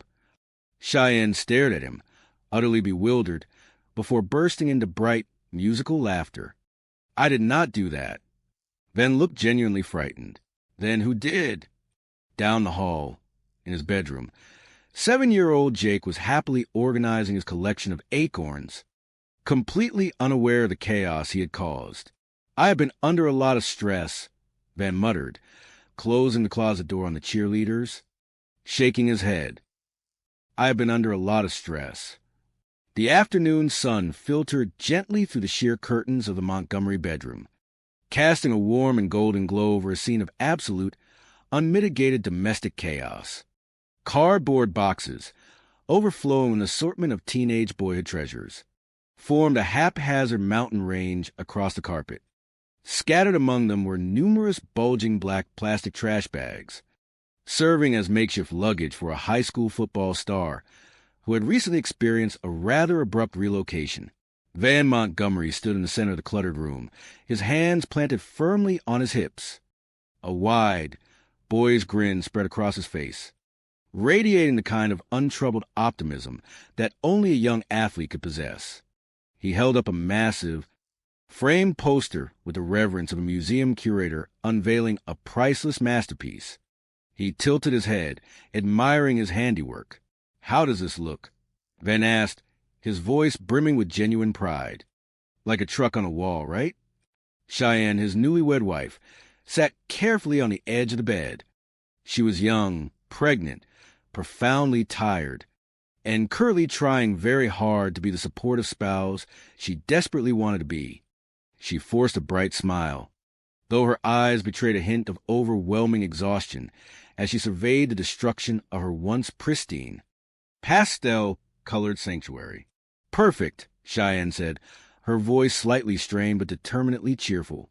"Man, it feels good to have all your stuff back. I cannot believe your parents chucked it on the front lawn." Van sighed, shaking his head at the memory of his sudden eviction. "Yes, but it was cool of the gardeners to help. Though, that guy with the leaf blower really rounded up my socks fast." He looked around the shrinking floor space, scratching his chin thoughtfully. "So, where you put the rest of this stuff?" "Well, I am going to put my clothes in the closet, or maybe the dresser, or right here on the floor." He dropped a handful of wrinkled shirts onto the carpet with a satisfying thud. Cheyenne stared at the growing pile of laundry. "I hope one of those trash bags has a maid hidden inside it," she muttered quietly under her breath, rubbing her temples to ward off an impending headache. Just then, the bedroom door creaked open, and Cheyenne's mother, Reba Hart, stepped into the room. Reba was a woman who held her fractured family together with meticulously planned schedules, a sharp wit, and iron will masked by southern charm. She carried a basket of freshly folded laundry, but she stopped dead in her tracks. She took one long look at the disaster zone and raised a single expressive eyebrow. "Mrs. Hart," then greeted her enthusiastically, throwing his arms wide. "I am giving the room a touch of Van." Reba crossed her arms over her chest, her gaze sweeping over the scattered athletic gear and piles of mismatched clothing. "It is not exactly a gentle touch, is it?" she noted, her tone incredibly dry. "Do you want to give me a hand here?" Van asked, entirely oblivious to her sarcasm. He reached deep into a large cardboard box and pulled out a massive, violently colorful piece of bedding. Reba blinked, momentarily blinded by the fabric. "What in the world is that?" "My lucky comforter," Van declared, wrapping the heavy quilt around his broad shoulders like a superhero cape. "Wildcat colors, the orange and black fabric." Reba wrinkled her nose in distaste. "It looks more like Halloween vomit." Van chuckled, completely unfazed by the critique. "Obviously, Cheyenne has not seen this yet. Is it not great? She is going to freak." He turned to a rolled-up piece of glossy paper he had just leaned against the wall. "My girls." Reba leaned in closer, her eyes widening as Van unrolled the image. It was a poster of a group of highly enthusiastic, scantily clad cheerleaders frozen in mid-jump. "You're going to hang that in here?" she asked, her voice tight with disbelief. "Yes." "To help me get worked up," Van said earnestly. Seeing Reba's horrified expression, he quickly backpedaled, a dark blush creeping up his neck. "Not like that. For the game. But something is missing. Certainly not implants." "Oh, I know." He grabbed a thick black marker from a nearby box and quickly scribbled a large bubble in the corner of the poster. "See, the head cheerleader is cheering me on. Go, Van." She really did not say that, but it is sort of like she did. Reba sighed deeply, pinching the bridge of her nose. "You are going to wish you had a comic bubble over your head to protect you when your wife gets back. And here." "It is all right, Mrs. Hart," Van assured her, setting the poster down gently against the floral wallpaper. Cheyenne knew I was bringing my gear. She wanted me to feel at home. Reba placed a gentle but firm hand on his shoulder. "Van, listen to me. This is not good. I know my daughter.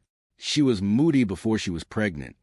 Before Van could process this maternal warning, Cheyenne walked back into the room, holding a glass of cold water. She stopped dead in her tracks, her eyes locking onto the brightly colored cheerleaders beaming from the wall, and the neon orange comforter currently dominating her delicate bed. Van grinned, pointing to a small hand-painted wooden sign he had also placed on the nightstand. "What do you think?" Cheyenne swallowed hard, her knuckles turning stark white around her glass. Her mind raced. She desperately wanted to be the cool, accommodating wife. She wanted to prove to everyone, especially her mother, that they could make this young marriage work despite all the odds against them.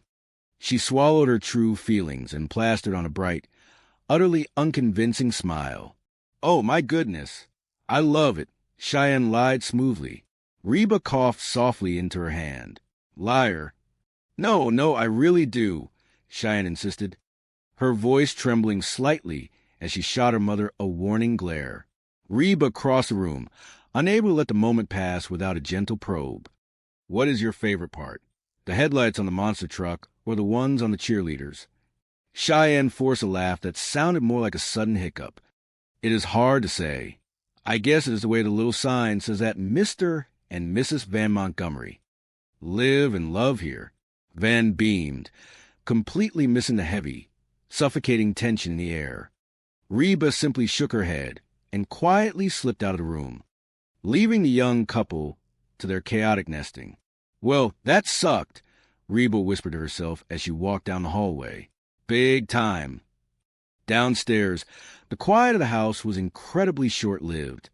Reba walked into the kitchen, her mind racing with a mental checklist of chores, errands, and family crises to manage.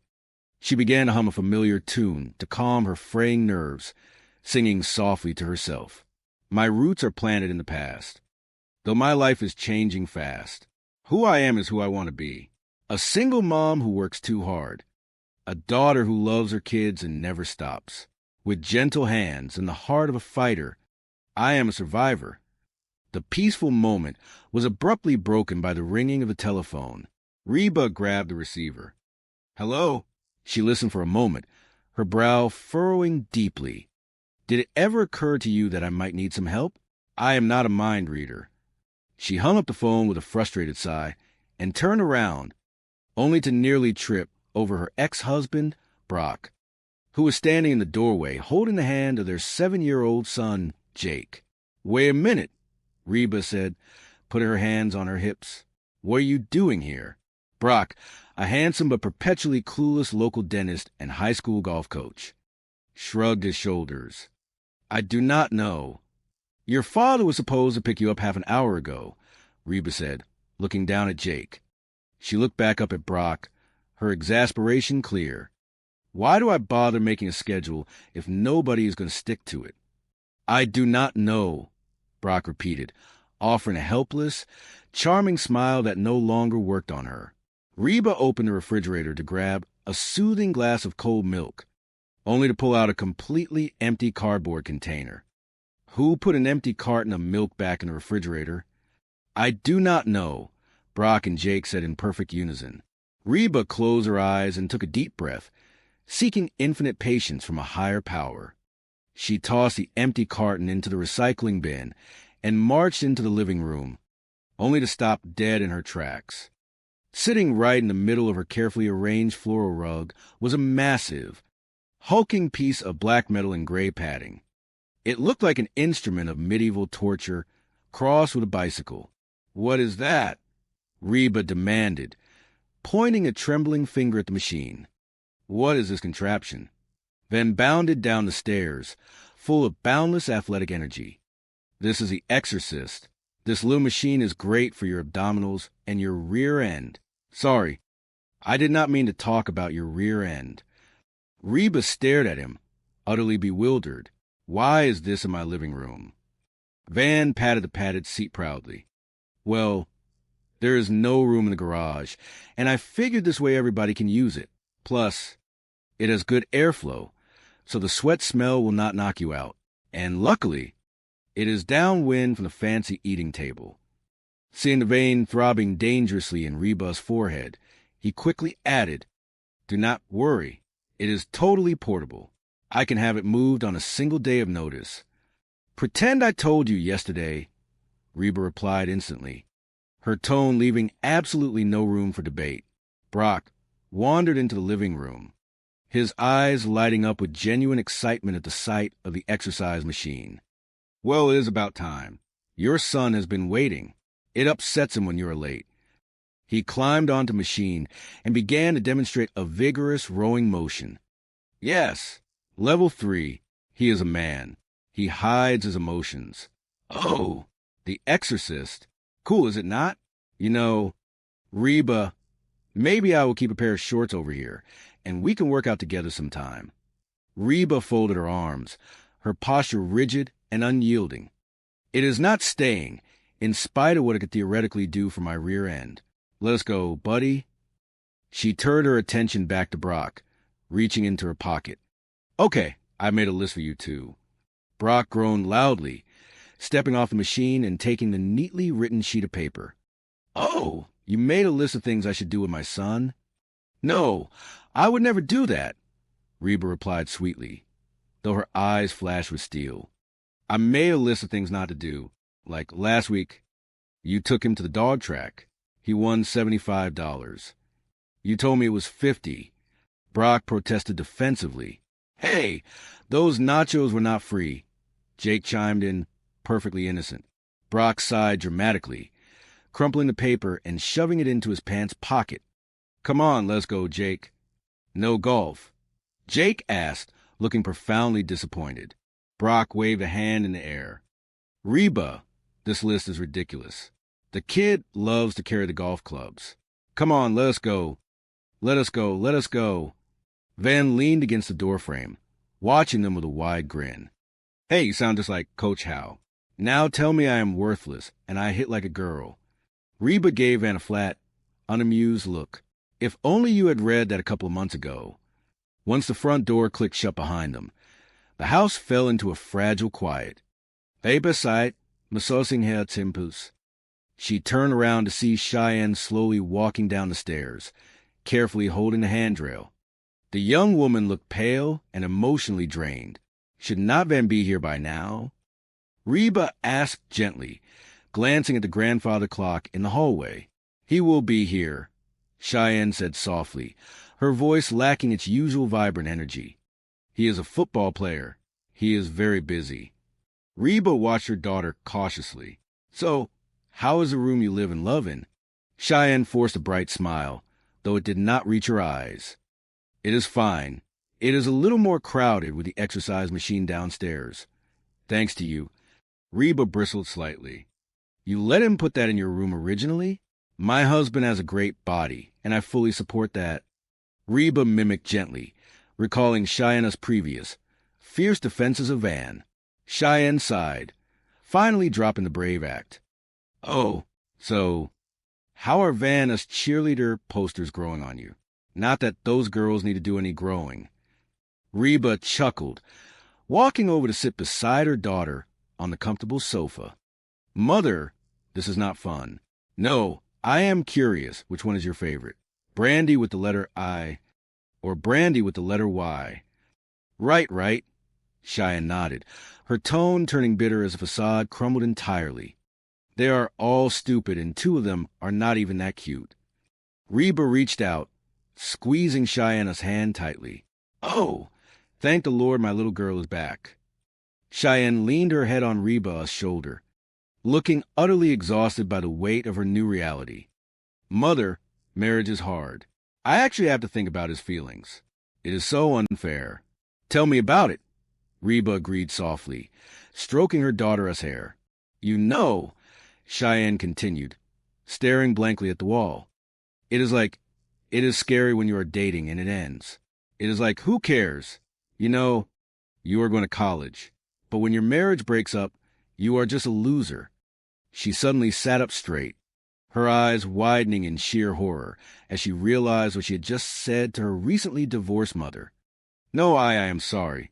I did not mean you. I meant for young people. Reba waved off the clumsy apology gracefully, though a small sting of truth lingered in the air. Are you through? Yes, I think so, Cheyenne whispered, looking down at her hands. Look, you're going to have to tell Van how you are feeling, Reba advised gently but firmly. You cannot build a life together if you are swallowing your true feelings over every little thing. Cheyenne nodded slowly, chewing on her lower lip. You are right. I will tell him as soon as he gets here. Reba smiled proudly. Well, at least he is coming. When I was pregnant, your father would not get within 50 feet of a gynecologist's office. Just as the words left her mouth, the front door burst open. In walked Brock, holding Jake by the hand, followed closely by a tall, striking blonde woman. It was Barbara Jean, the dental hygienist who had completely upended Reba's life. Oh, hey, Rudy, Reba said to a passing neighbor out the window, trying to maintain her composure before turning to the unexpected crowd in her foyer. Mother, Cheyenne yelled from the couch, equally shocked. Jake ran into the living room, practically vibrating with excitement. Guess what I just saw? I got a picture of it. Reba stared in shock as Jake waved a small black and white sonogram photo in the air. She looked from the photo to Barbara Jean and then leveled a furious glare at Brock. Oh, the baby. Why is he here? Why are you here? Barbara Jean smiled brightly, completely oblivious to the intense hostility radiating from Reba.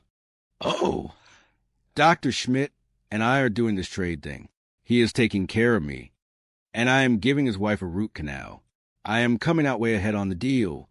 Hey, Reba, Brock said, shifting uncomfortably and adjusting his collar. Dr. Schmidt is terrific. Reba felt a massive headache blooming behind her eyes. She pulled Brock aside, her voice dropping to a dangerous, terrifying whisper. What is wrong with you? This is supposed to be father and son time, not father, son, mistress, and gynecologist time. Brock held up his hands defensively. Oh, come on. The kid had a blast. Besides, you're always after me to do stuff with him that is educational. Across the room, Jake picked up a brightly colored plastic anatomical model from the side table, pretending it was a spaceship. Jake, put that down, Reba commanded swiftly. The uterus is not a toy. She turned her furious gaze back to Brock. This is exactly why I give you lists. Yes, well, the gynecologist's office was not on the not-to-do list. Brock shot back, crossing his arms stubbornly. You do not see strip club on the list either, but I can write it down if there are any questions. Reba retorted, her voice icy and sharp. Brock rolled his eyes in exasperation. Oh, boy, here we go again. Because you never change. Cheyenne, unable to handle the escalating tension, stood up abruptly. Can you please talk about this later? Let everybody take a deep breath and visualize the peaceful beach. Reba glared at Brock. Do you want to know what I am visualizing right now? All right, we are leaving, Brock surrendered, grabbing Jacob's hand again and pulling him toward the door. Let's go, Jake. Where are we going? the little boy asked, looking thoroughly confused by the sudden change in plans. Well, son, I do not know, but we certainly will not be getting our new shoes wet, Brock muttered, ushering his son out the door just as Van jogged up the driveway. Hey, Coach, how's it going? Van called out cheerfully to Brock, completely oblivious to the heavy atmosphere. He practically bounded into the house, rushing over to plant a sweaty kiss on Cheyenne's cheek. Hey, babe, I am sorry I am late. I hope you are not mad. Cheyenne looked at Reba, who gave her an encouraging nod. This was a moment for honesty. But as Cheyenne turned back to Van, seeing the earnest, hopeful look on his face, her resolve melted entirely. Her eyes softened. Of course I am not mad. You are my husband and I love you. Reba slumped against the doorframe, closing her eyes.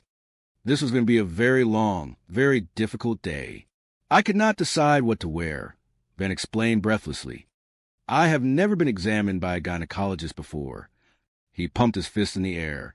Montgomery wished me luck. Thank you. He dashed upstairs to change his clothes. The tension in the house simmered just beneath the surface as the afternoon stretched into evening. Reba stood at the kitchen counter, aggressively chopping vegetables for a dinner she no longer felt like eating. The rhythmic thud of the knife against the wooden cutting board was the only sound in the otherwise quiet kitchen. Eventually, the front door opened and Brock walked in alone. Hello, hello, Reba said crisply, not looking up from her chopping. Where is Jake? Well, he seemed a little tense, so I dropped him off at the driving range after dinner, Brock said casually, leaning against the counter. Reba stopped chopping, pointing the large knife directly at him. Dinner? What dinner? I had a banana split, a candy bar, and a nice mocha coffee. Jacob's voice suddenly echoed from the living room, bouncing off the walls with manic, sugar-fueled energy. Can I stay up all night? Reba glared at Brock, her eyes narrowing into dangerous slits. Please thank Brock for bringing him home late, and all jacked up on sugar. Brock sighed, running a hand nervously through his hair. I know what is really bothering you, and I just want to assure you that Jake was out of the room with me while she was being looked at by the down-there doctor. I will call later. He quickly retreated, sensing that any further explanation would only dig his grave significantly deeper. Reba dropped the knife with a loud, metallic clatter. Oh, you've got to be kidding me. She wiped her hands on a towel and marched upstairs, determined to resolve at least one crisis today. She pushed open the door to Cheyenne and Vanna's room. The space was still dominated by the monstrous trash bags, and the cheerleader poster continued to beam down cheerfully from the wall. Cheyenne, I thought you were going to tell him to get that machine and all this junk out of your room, Reba said, keeping her voice low but incredibly firm. Cheyenne, who was folding a pile of tiny baby clothes on the bed, avoided her mother's gaze. But then I realized it does not really bother me. Van needs a space, and I did not want to make a big deal about it. Mother. Well, I do, Reba stated, crossing the room to stand directly in front of her daughter. Mother? Mother, stop, Cheyenne pleaded, her voice rising in panic. At that moment, Van walked in from the bathroom, wearing his football jersey and a bright, carefree smile. He immediately launched into a small, energetic cheer routine in front of the poster. Go, Van. Come on. Yes. Come on, come on, come on. Go, Van. Go. Reba turned to face him, her expression resolute and unyielding. Hey, Mrs. Hart. You cannot keep this thing in here, Reba said, pointing clearly at the offensive poster and the neon comforter. Van stopped cheering, looking deeply confused. He glanced at Cheyenne, then back at Reba. It is okay, Cheyenne said it was cool. Reba looked at her daughter. Tell him. Cheyenne shrank back against the pillows, her face burning with embarrassment. Tell me what? Van asked, his smile fading into genuine bewilderment. Tell him you do not want this thing in here, Reba pressed, refusing to back down from the truth. What?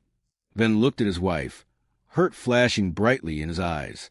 Mother, not now, Cheyenne hissed at Reba, desperation coloring her tone. He has been living out of trash bags for a week. I do not mind. But she does, Reba insisted, her voice unwavering. Van stood frozen, holding his jersey tightly. What? You do not like my trash bag system?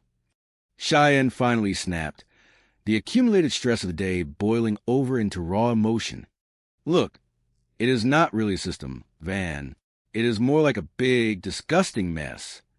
Van looked as though he had been physically struck. He took a step back. Big, disgusting mess? Is that your fancy way of saying you do not like it? Yes, Cheyenne admitted, tears pricking the corners of her eyes. Van threw his hands up in the air in complete frustration. I cannot believe this.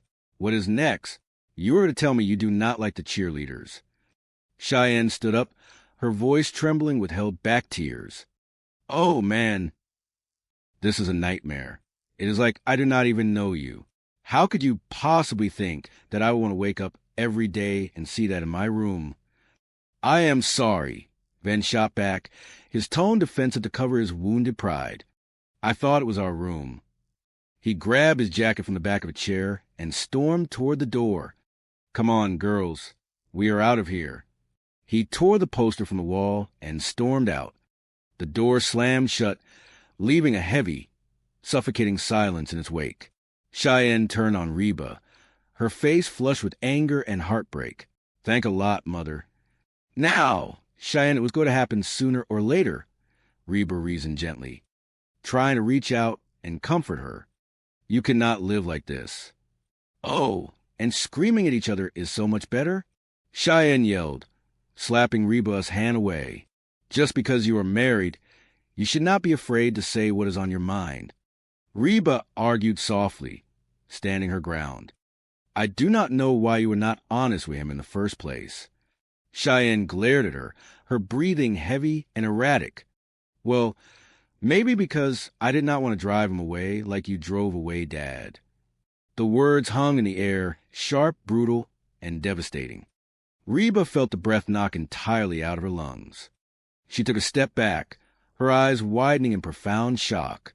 Cheyenne immediately realized what she had said. Her anger melted into instant, crushing guilt. Whoa, get back here. Look, Mother, I am sorry, okay? Just forget about it. Reba straightened her spine, her voice turning icy and incredibly controlled to mask the deep wound in her heart. No, I am not just going to forget about it. Do you actually think I am the reason your father left? Cheyenne looked down at the floor, unable to meet her mother's eyes. Well, is it not obvious? You pretty much control everything that happens around here. Reba felt a cold fury rising within her. I would rather not take credit for this. You know what? Cheyenne continued, her voice gaining strength as she desperately tried to defend her cruel outburst. If something is not exactly the way that you think it should be, you just have to say something. Why cannot you just leave things alone? I mean, do you really think Dad would care what kind of comforter is on the bed? No, Reba said quietly, her voice completely devoid of emotion. It is obvious your father is not picky about what is on his bed. She turned and walked out of the room, closing the door softly behind her. The click of the latch echoed through the quiet hallway, sealing the painful distance between mother and daughter. The following afternoon, the waiting room of the local therapist's office was quiet, decorated in soothing, neutral tones that did absolutely nothing to calm Reba's racing heart. She sat stiffly in a leather chair, her hands clasped tightly in her lap, mentally replaying the fight with Cheyenne over and over again. A heavy oak door opened, and a kind-faced woman with wire-rimmed glasses ushered her inside. Oh, Reba, you are late, the therapist noted gently, closing the door behind them. I am sorry, Reba said, taking a seat on the plush sofa. I got here as soon as I could. Is the rest of the family coming in for therapy? The therapist asked, looking toward the empty waiting room. Reba shook her head firmly. No, I figured it is easier to fix them when they are not here getting in the way. The therapist smiled knowingly, sitting down in her armchair and opening a notebook. So what is the big emergency? Reba threw her hands in the air, the floodgates finally opening. Where do I start? My 7-year-old son spent yesterday at the gynecologist. My pregnant teenage. Daughter blames me for everything wrong in her life. And nobody bothers to put milk on the grocery list. The therapist wrote something down, her expression remaining perfectly calm. Why do we not start with the thing that is bothering you the most? The milk, Reba declared instantly, without a single hint of irony. Uh-huh. The therapist nodded slowly. You know, Reba, sometimes when life becomes chaotic, we tend to focus on controlling the smaller issues to avoid confronting the bigger issues. Reba narrowed her eyes, immediately defensive. You know, this is not the first time I've been accused of this controlling thing, and frankly, I would like to put a stop to it. I see. I mean, I was the one that stuck by her, Reba explained, her voice rising with a mixture of anger and desperate pain. He was not even going to come to her wedding, which I planned myself. And do not get me started on that exorcist machine in her bedroom. No matter what I do, I get the blame. She slumped back against the sofa, suddenly looking incredibly tired. I should just let them fend for themselves for a change. The therapist paused her writing and looked up. They would fall flat on their face in 5 minutes, Reba added, answering her own hypothetical thought. Or, the therapist countered gently, they would learn to take care of themselves. Reba let out a hollow, cynical laugh. Fat chance. Well, you never know until you give a shot, the therapist suggested softly, leaning forward. Reba frowned, trying to process the advice. So what do I do? Nothing. Reba stared at her, completely baffled. Say again. Look, I know it is a scary concept for someone like you, the therapist encouraged, but try it. You are losing me. Take some time for yourself. Get a massage. Go to a movie. Take up a hobby. Reba looked at the ceiling, letting out a long, slow sigh. Could you not just write me a prescription instead? Back at the house, the atmosphere was chaotic and desperate. The kitchen, usually the warm heart of the home, felt cold and uninviting. Cheyenne paced back and forth across the linoleum floor, while her younger sister Kyra leaned against the counter, looking thoroughly annoyed. So what did Mother say exactly? Kyra asked, her voice laced with panic. Cheyenne stopped pacing, holding up a small, crumpled piece of notebook paper. She said, Feed your brother and sister. I am going to the movies. Kyra stopped leaning and stood up straight, her jaw dropping. She has lost it. Jake ran into the kitchen, his stomach rumbling loudly. What are we going to eat? I do not know. There's like nothing in here. Just then, Van walked into the kitchen, looking sullen and withdrawn. He kept his eyes fixed on the floor, deliberately avoiding Cheyenne's gaze. What is going on? Van asked coldly. Cheyenne crossed her arms, her tone equally frosty. So you are talking to me now? Only because I am hungry. Van shot back defensively. We are in a crisis, so go away. What is the crisis? Van demanded, stepping closer. Cheyenne threw her hands up dramatically. Mother bolted. So we have to make dinner for ourselves. Vanna's eyes widened in genuine terror. No way, what are we going to eat? You eat the most. Why do you not make something? Kyra suggested, poking Van lightly in the chest. Van backed away, looking around the kitchen as if searching for a hidden chef. I can make chili. Do you got a can of chili? Kyra opened the pantry, revealing bare shelves and a solitary box of dry, unsweetened cereal. We are all going to die. Do I have to do everything myself? Before full-scale panic could set in, the sound of a heavy knock echoed from the front door. Jake dropped the toy he was holding and sprinted toward the hallway, his face lighting up with absolute pure joy. Daddy! Jake screamed at the top of his lungs. Pizza man. Brock stepped into the kitchen, carrying 3 large, steaming boxes of pizza. He looked like a conquering hero returning from a long, arduous battle. Yay! Jake cheered, dancing happily around his father's legs. Daddy! I was this close to rolling Jake in a tortilla, Cheyenne admitted. rushing forward to grab one of the warm boxes. Van grinned broadly, the tension leaving his shoulders as he clapped Brock on the back. "Thanks, Coach." They all gathered around the kitchen island, tearing eagerly into the warm, cheesy slices. Van took a massive bite of a loaded slice, closing his eyes in sheer bliss. Onions. Cheyenne glared at him across the counter. "If you have any interest in kissing me tonight, you will not eat those."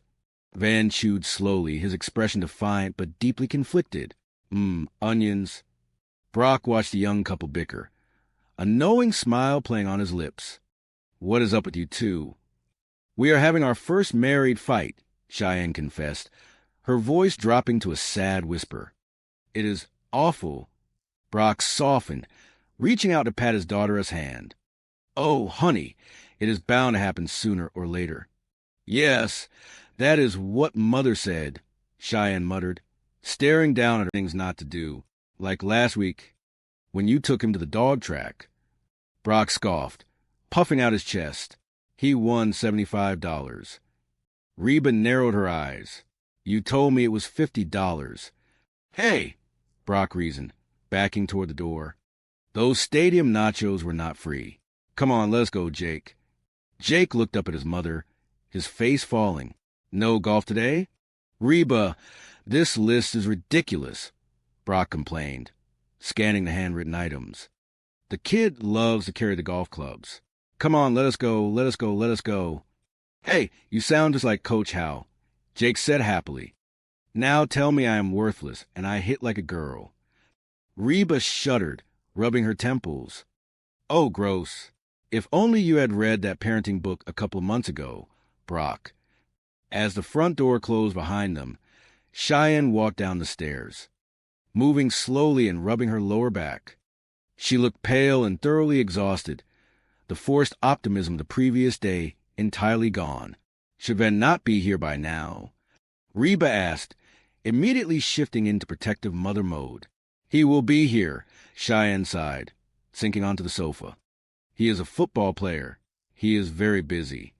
Reba sat beside her, studying her daughter carefully. "So, how is the bedroom? How is the room you two live and love in?" Cheyenne shifted uncomfortably, avoiding her mother's gaze. "It is fine. It is a little more crowded with the exercise machine, thanks to you." Reba gasped in mock offense. "You let him put an exercise machine in your bedroom?" "My husband has a hot body, and I fully support that," Cheyenne said defensively, crossing her arms over her chest. "Oh!" Reba nodded slowly, a knowing smile playing on her lips.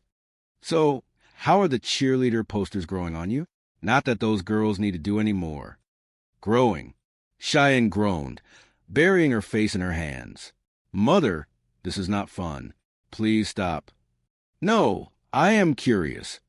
Reba pushed gently, placing a comforting hand on Cheyenne's knee. "Which one is your favorite? Brandy with the letter I, or brandy with the letter Y?" Cheyenne dropped her hands, her shoulders slumping in absolute defeat. Right. They are all stupid, and two of them are not even that cute." "Oh, thank the Lord my little girl is back." Reba smiled warmly. "Mother, marriage is so hard," Cheyenne confessed, her voice cracking slightly with unshed tears. "I actually have to think about his feelings. It is so unfair." Reba laughed softly, a bittersweet sound born of experience. "Tell me about it." "You know it is scary," Cheyenne continued, staring blankly at the floor. "When you are dating someone and it ends, it is like, who cares? You know you're going to go off to college and meet new people. But when your marriage breaks up, you are just a loser." She suddenly looked up, pure panic flashing in her eyes. "No, I am so sorry. I did not mean you." "Mother, I meant for young people. Are you through being mad at me?" Reba sighed, the sting of the accidental insult fading quickly beneath her maternal love. "Yes, I think so. Look, honey, you are going to have to tell Van how you are really feeling. You cannot build a life together if you are swallowing your true feelings over every little thing." "You are right," Cheyenne agreed, sitting up straighter and wiping her eyes. "I will tell him as soon as he gets here. Well, at least he is coming to your doctor appointment. Reba noted, trying to find a positive angle.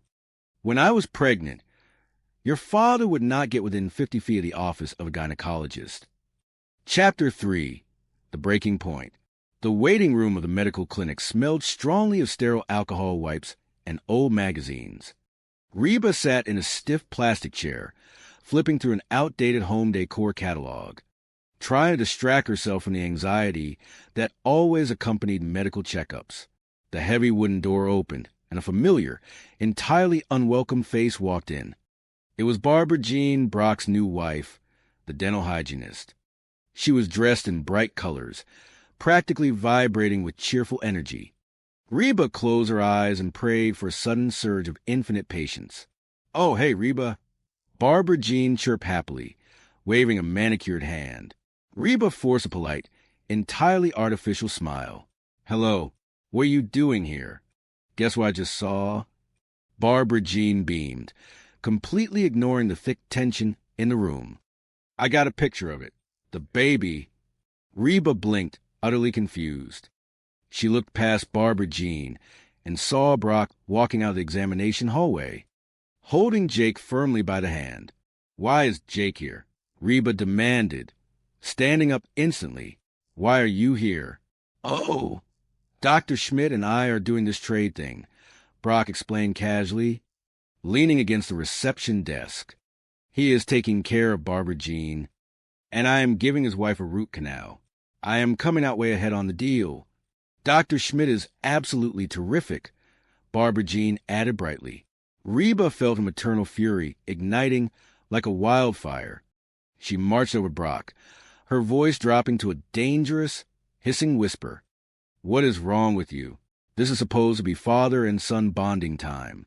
Not father, son, mistress, and gynecologist time." "Oh, come on," Brock whispered back, glancing around nervously. "The kid had a blast. Besides, you're always after me to do stuff with him that is educational." Reba looked down just in time to see Jake holding up a brightly colored anatomical model he had, pilfered from an examination room desk. "Jake, put that down right now," Reba commanded, snatching from his hands. "The uterus is not a toy. This is exactly why I give you lists, Brock." "Yes, well," Brock defended himself, puffing out his chest. The office of the gynecologist was not on the not-to-do list. "You do not see strip club on the list either," Reba retorted sharply, her eyes flashing. "But I can certainly write it down if there are any questions." Brock threw his hands in the air, exasperated. "Oh, boy, here we go again. You just have to control everything. Do you not? Because you never change. Can you please talk about this later?" Barbara Jean interrupted, waving her hands in a soothing, ridiculous motion. "Let everybody take a deep breath and visualize the beach." Reba fixed her with a freezing, terrifying glare. "Do you want to know what I am visualizing right now?" Brock grabbed Jake's hand tighter, sensing the impending explosion. All right. We are leaving. Let us go, Jake." "Where are we going?" Jake asked innocently as they hurried toward the glass exit doors. "Well, son, I do not know," Brock sighed heavily. "But we certainly will not be getting our new shoes wet. See you later, Reba." As they disappeared through the doors, Van came rushing in, completely out of breath, still wearing his sweaty football practice jersey. "Hey, Coach." Van nodded to empty air, assuming Brock was still around. He spotted Cheyenne emerging from the back hallway and jogged over to her. "Hey, babe, I am so sorry I am late. I hope you are not mad." Cheyenne gave him a tight, unconvincing smile, her eyes darting nervously to her mother. "Of course I am not mad. You are my husband and I love you. I just could not decide what to wear. I have never been examined by a doctor before." Van swallowed nervously, looking at the clinic doors. "Wish me luck." Later that evening, the tension in the Montgomery household had thickened to the consistency of concrete. Reba was pacing the kitchen, furious about the events of the afternoon, while Cheyenne sat silently at the dining table, picking at a loose thread on her sweater. Reba slammed the cabinet door shut, the loud crack echoing in the quiet room. "Where is Jake?" "Well, He seemed a little tense, Cheyenne murmured, not looking up. So, Dad dropped him off at the driving range after dinner. Reba stopped pacing, turning to her daughter. Dinner? What dinner did they have? Jake said he had a banana split, a candy bar, and a nice mocha coffee. Cheyenne reported dutifully. Reba groaned, rubbing her face with both hands. Can I stay up all night? Please thank Brock for bringing him home late, and all jacked up on processed sugar. Look, Cheyenne, I know what is really bothering you, and I just want to assure you that Jake was out of the room with Brock while I was being looked at by the doctor down there. Cheyenne shook her head, tears pricking the corners of her eyes. It is not that, Mother. Then what is it? I thought I was going to tell Van to get that machine out of our room, Cheyenne admitted quietly, her voice trembling. I really was, but then I realized it does not really bother me that much. Van needs a space, and I did not want to make a big deal about it. Reba slammed her hand on the counter, her protective instincts taking over. Well, I do. You cannot live like this, biting your tongue in your own home. Just then, Ben walked into the room, holding a protein shake and looking entirely oblivious to the emotional storm brewing. Hey, Mrs. Hart. Go, Van. Come on, yes, come on, come on. He was happily practicing his football cheers. Reba stepped directly into his path, crossing her arms. Van, you cannot keep this exercise thing in here. Van looked confused, lowering his protein shake. It is okay. Cheyenne said it was cool. Tell her, Cheyenne. Cheyenne froze, looking between her mother and her husband like a trapped animal. Tell you what? Tell him. Reba instructed firmly, refusing to back down. Tell him you do not want this thing in here. What? Van frowned, his brow furrowing. Mother, not now, Cheyenne pleaded, her voice barely a whisper. He has been living out of trash bags for a week.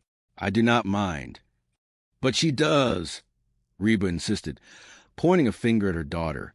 Van looked at Cheyenne, his feelings visibly hurt. He set his shake down on the table. What? You do not like my trash bag system?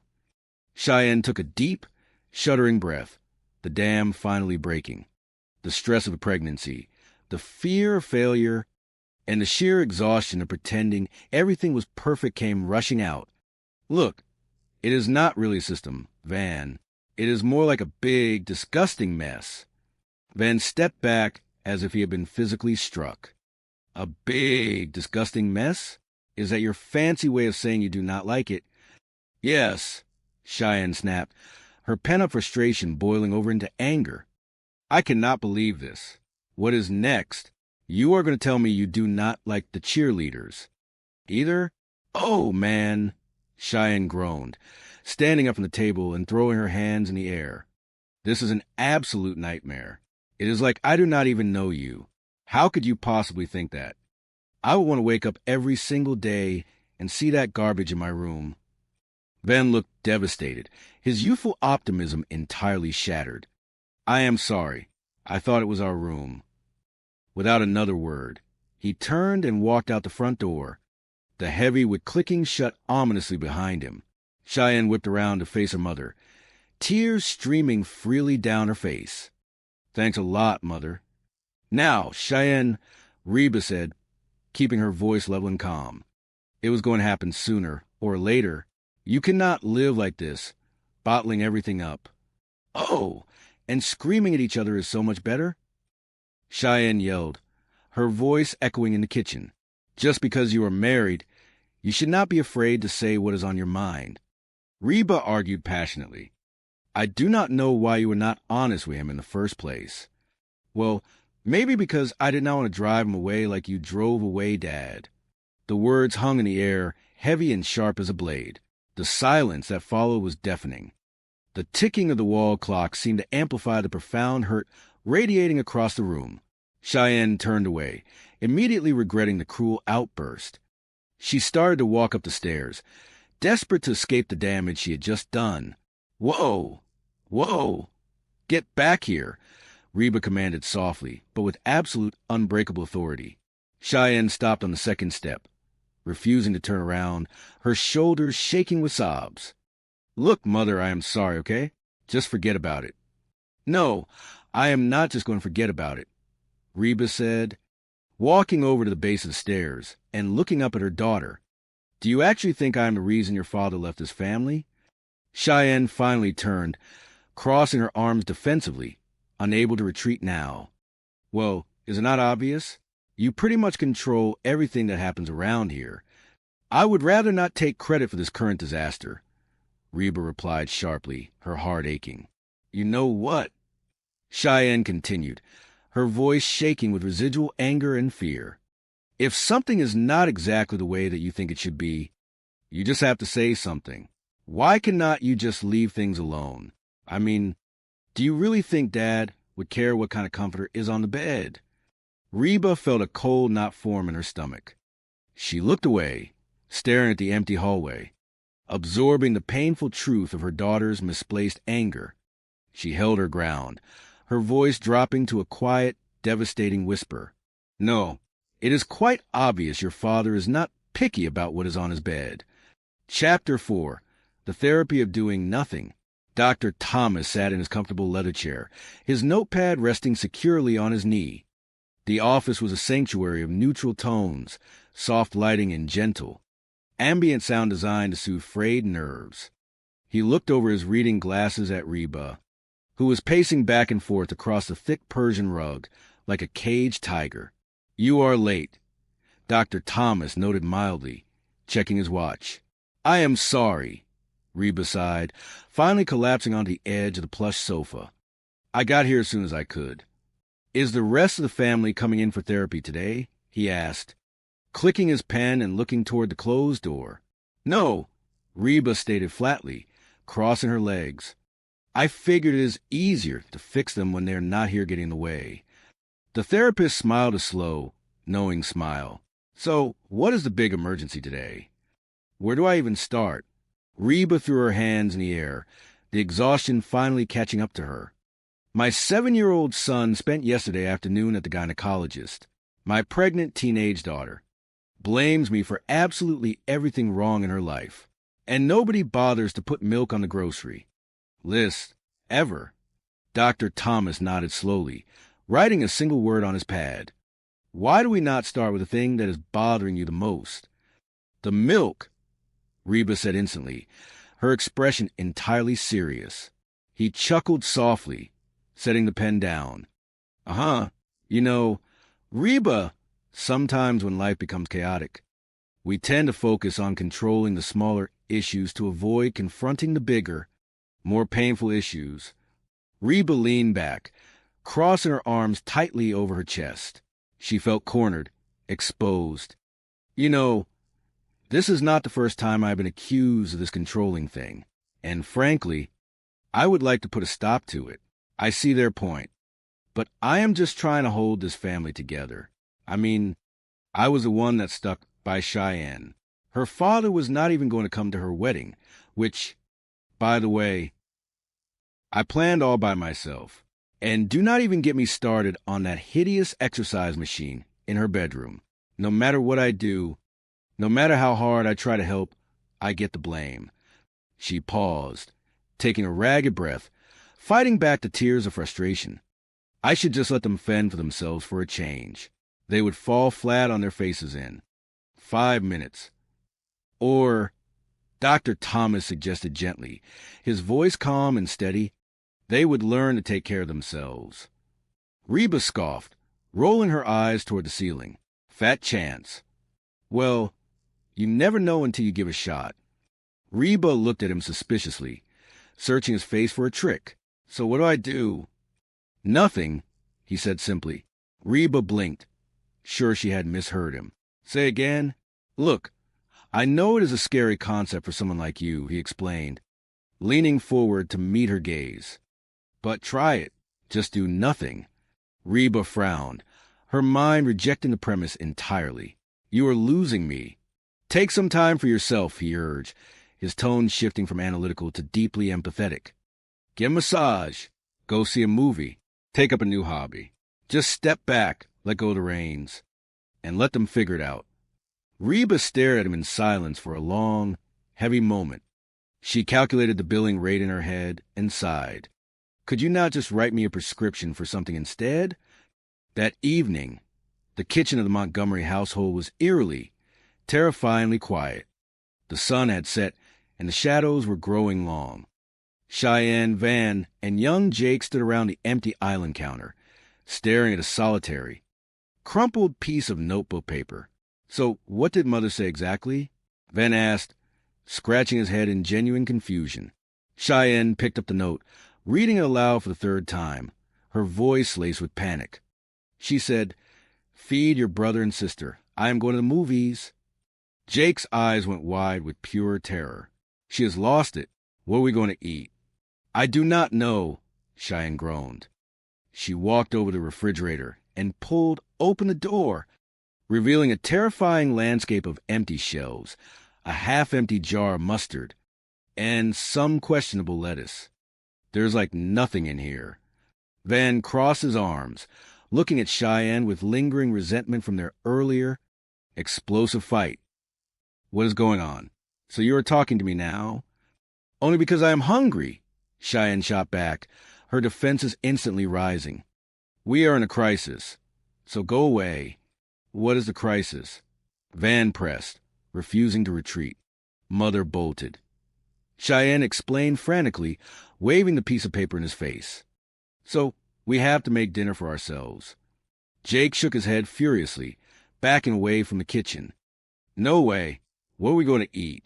You eat the most. Van, why do you not make something? Van puffed out his chest. Try to summon a sense of culinary bravado. I can make chili. You got a can of chili? Cheyenne slammed the refrigerator door shut, leaning her forehead against the cool metal. We are all going to die. Do I have to do everything myself? Suddenly, the doorbell rang, a sharp, piercing sound that broke the tension. Jake sprinted to the front door, slipping slightly on the hardwood floor, and threw it open. Brock stood on the porch, holding two massive, steaming pizza boxes. He smiled brightly. Daddy! Jake cheered, as if he'd just seen a rescuing angel descending from the heavens. Pizza Man. Yay! Cheyenne gasped in sheer, unadulterated relief. Daddy! I was as close to rolling Jake in a flour tortilla and eating him. Van stepped forward eagerly, reaching for a slice before Brock had even set the boxes completely down on the table. Thanks, Coach. Onions. Cheyenne took a step back, pointing a stern, trembling finger at her husband. If you have any interest in kissing me tonight, you will not eat those onions. Van froze, looking tragically down at the perfect, greasy slice of onion and sausage pizza in his hand. He swallowed hard. Onions, he whispered sadly, slowly putting the slice back into the box and reaching for plain cheese instead. Brock looked back and forth between the two teenagers, sensing the heavy, awkward energy vibrating in the room. He wiped his hands on a napkin. What is up with you two? We are having our very first married fight, Cheyenne confessed, her voice wobbling as she finally admitted the truth out loud. It is awful. Brock smiled sympathetically, pulling out a chair and sitting down at the head of the table. Oh, honey, it is bound to happen sooner or later. Yes, that is exactly what Mother said, Cheyenne muttered angrily, taking an aggressive bite of her pizza. Well, she should know. Brock nodded softly, a look of profound nostalgia crossing his features. We had 1,000 of those little fights over the years. And then, of course, the one big one. Cheyenne shook her head, her frustration needing a target. Well, the whole thing is her fault anyway. I mean, I do not know how you live with her for so long.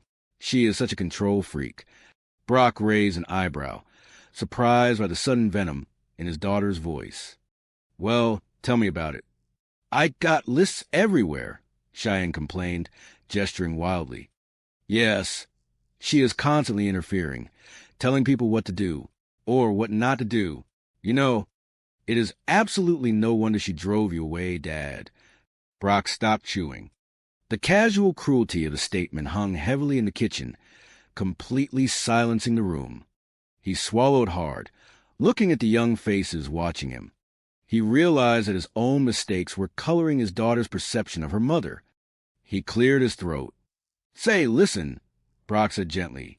"Could you guys take your pizza and eat it in the living room?"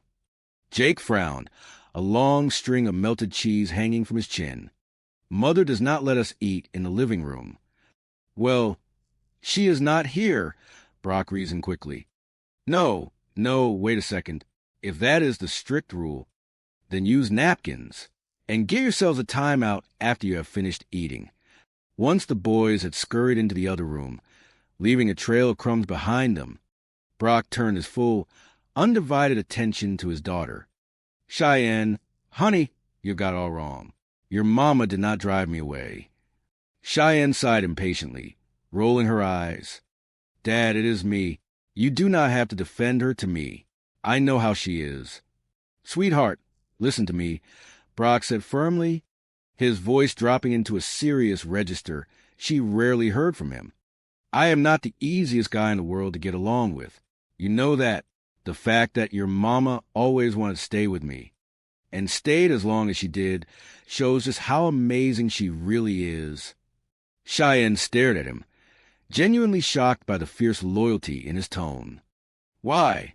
I cannot believe you just said that. Look, I know she can be tough sometimes," Brock continued, leaning against the counter, his eyes filled with a deep, lingering respect. "But I have always admired the way she speaks her mind. She is strong, stronger than I ever was." "Then what happened with you guys?" Cheyenne asked softly, the anger draining from her posture, leaving only a frightened young woman seeking guidance. Brock looked down at his hands, rubbing his thumb over the spot where his wedding ring used to be. "Well, we had some little problems. And little problems become really big problems when you do not communicate with each other. And that is not exactly my strong point." Cheyenne swallowed hard, the realization washing over her like cold water. "Okay, that is exactly what Mother said." Brock smiled weakly, a self-deprecating chuckle escaping his lips. "Oh, yes, like she is absolutely perfect." Chapter 5, Resolution in Acorns. The front door clicked open. The house was quiet, smelling faintly of baked cheese, tomato sauce, and the subtle scent of cleaning supplies. Reba stepped inside, her keys jingling softly as she dropped them into the ceramic bowl by the door. She felt strangely calm. The movie had been mediocre, but the solitude had been magnificent. Cheyenne was sitting on the bottom step of the stairs, waiting in the shadows. She stood up quickly as Reba took off her jacket, her posture timid and apologetic. "So, when did you get home?" Cheyenne asked tentatively, twisting her fingers together. "A little while ago," Reba said smoothly, walking into the living room and sinking into her favorite armchair with a grateful sigh. "It is nice out here." "So, how was the movie?" Reba smiled, kicking off her comfortable shoes. "Good. Did you know the last time I went to see a movie in a theater was before Jake was born?" Cheyenne looked heartbroken at that realization. The immense sacrifice her mother had made for their family suddenly came into sharp, painful focus. "I did not know. So, how did you guys make out tonight?" Reba asked casually, testing the waters, fully expecting a report of a burnt kitchen or a missing child. "Okay," Cheyenne nodded slowly. "Dad brought pizza. We also talked." "That is nice," Reba offered gently, waiting patiently for the storm to break. Cheyenne took a deep, shuddering breath and walked over. Sitting on the edge of the coffee table, facing her mother, tears welled rapidly in her eyes, spilling over her eyelashes. "Mother, you made me realize that I was wrong about a lot of things. I am so sorry about the horrible thing that I said to you earlier today. You have every right to kill me if you want to." Reba felt the heavy, suffocating weight in her chest finally dissolve. She reached out, taking her daughter's trembling hands in her own warm grasp. She smiled, her eyes crinkling at the corners. "Wow, there really is something to this doing nothing strategy."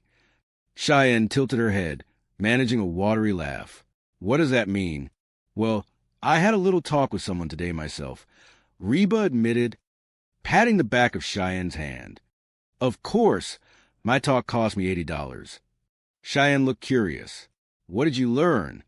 That you and Van are legally married now, Reba said softly, brushing a stray tear from Cheyenne's cheek, and that I have to step back and let you make your own mistakes. That is exactly how you're going to learn how to be a wife. And soon a mother. So no more interfering? Cheyenne asked, a hopeful, bright smile breaking to the tears. Sometimes, Reba promised, her voice filled with unwavering, profound love. The absolute best thing I can do for the two of you is nothing at all. Cheyenne leaned forward and hugged her mother tightly, burying her face in Reba's shoulder. I love you, Mother. As they pulled apart, Cheyenne's practical, teenage side quickly took over again. But you're still going to do our laundry, right? Reba just laughed, a rich, joyful sound, shaking her head affectionately. Upstairs, the heavy tension in the bedroom had completely dissipated. The door was open, and the room looked significantly tidier. The trash bags had been unpacked, and the hideous orange comforter was folded neatly at the bottom of the bed, no longer dominating the space.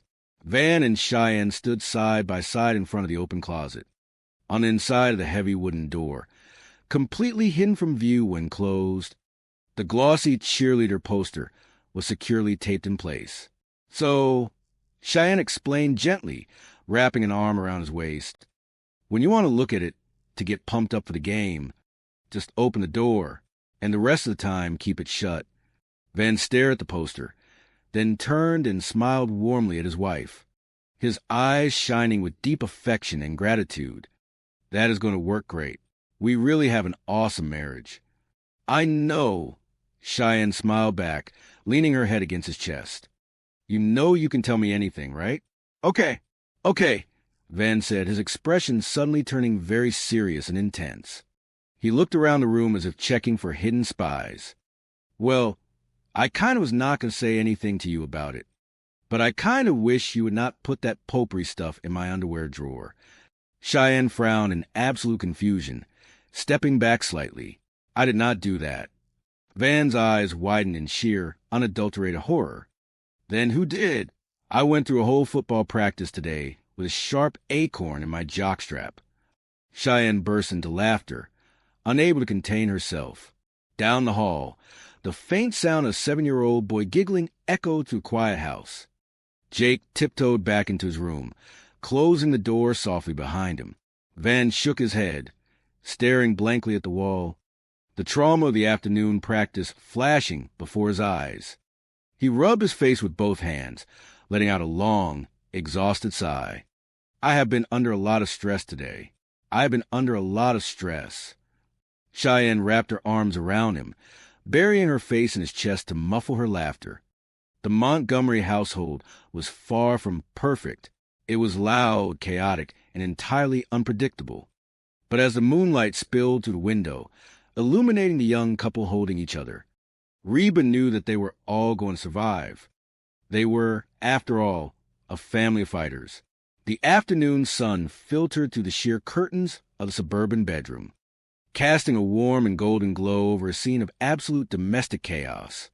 Cardboard boxes, overflowing with an assortment of teenage boyhood treasures, formed a haphazard mountain range across the thick carpet. Van Montgomery, a high school football star whose boundless enthusiasm often outpaces foresight, stood amidst the clutter.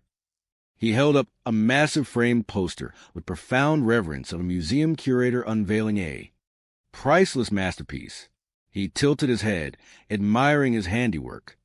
How does this look? He asked, his voice brimming with genuine pride. Like a truck on a wall. Cheyenne, his newlywed wife, sat on the edge of the bed. She was pregnant, tired, and currently trying very hard to be the supportive partner she desperately wanted to be. She forced a bright smile, though her eyes betrayed a hint of overwhelming exhaustion at the sight of her previously pristine bedroom being swallowed whole by sports memorabilia.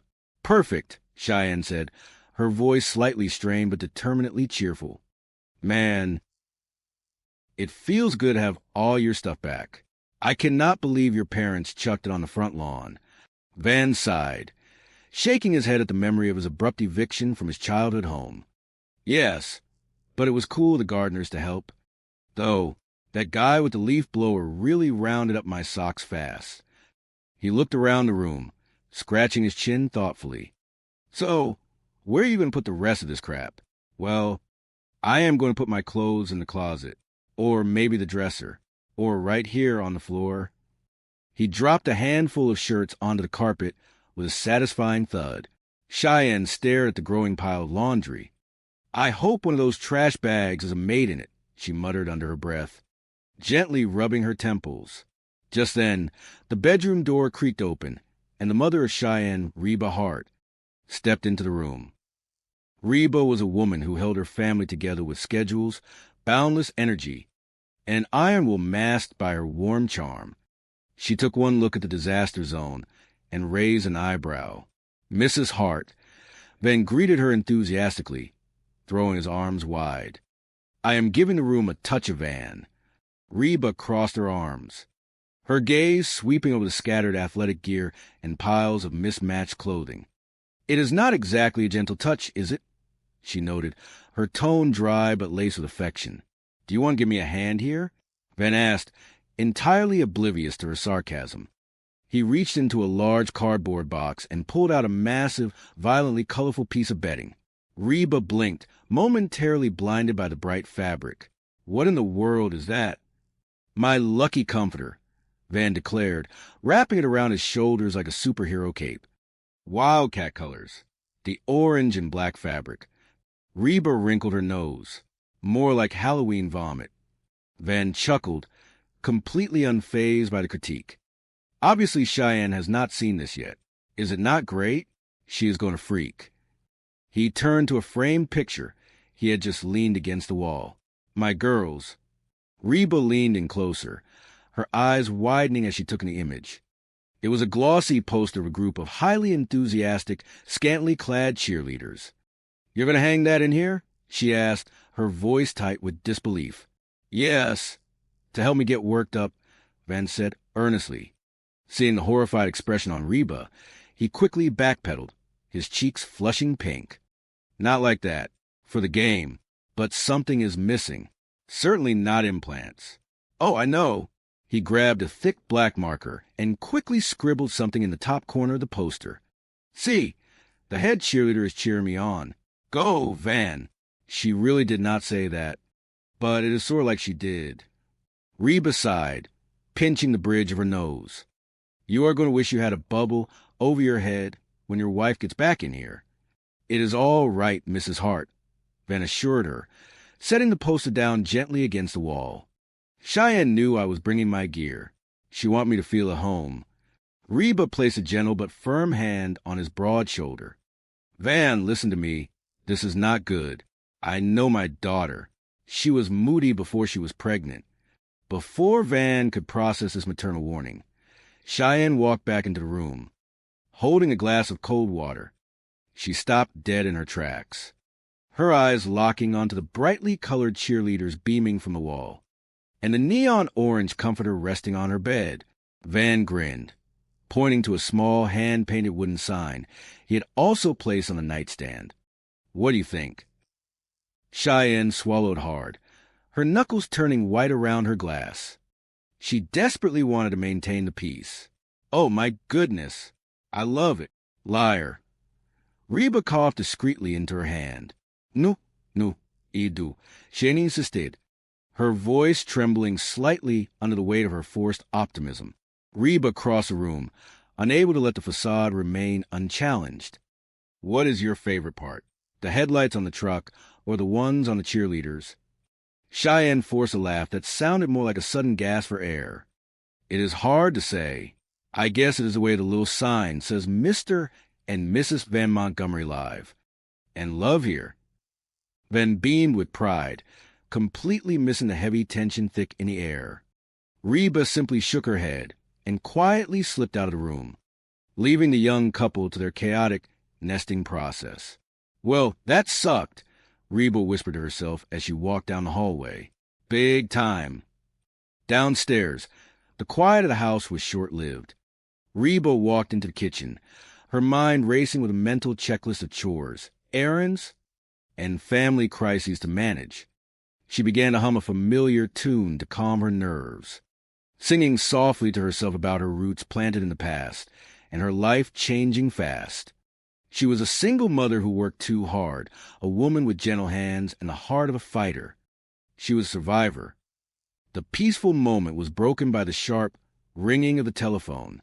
Reba grabbed the receiver. Hello. She listened for a moment, her brow furrowing.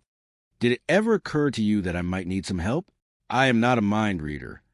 She hung up the phone with a frustrated sigh and turned around, only to nearly trip over her former husband, Brock, who was standing in the doorway holding the hand of their 7-year-old son, Jake. Wait a minute, Reba said, putting her hands on her hips. What are you doing here? Brock, a handsome but perpetually clueless local dentist and high school golf coach, shrugged easily. I do not know. Your father was supposed to pick you up half an hour ago, Reba said, looking down at Jake. She looked back up at Brock. Why do I bother making a schedule if nobody is going to stick to it?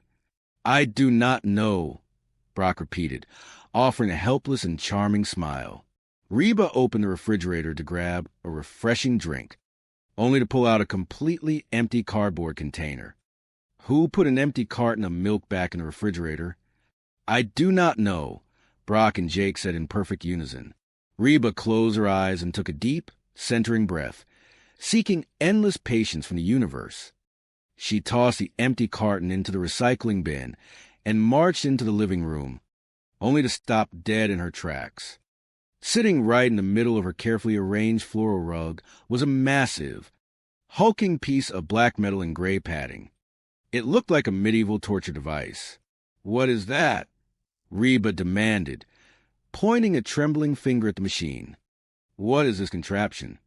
Van bounded down the stairs, full of his usual athletic energy. This is the Exorcist. This little machine is great for your abdominals and your rear end. Sorry, I did not mean to talk about your rear end. Reba stared at him, entirely bewildered.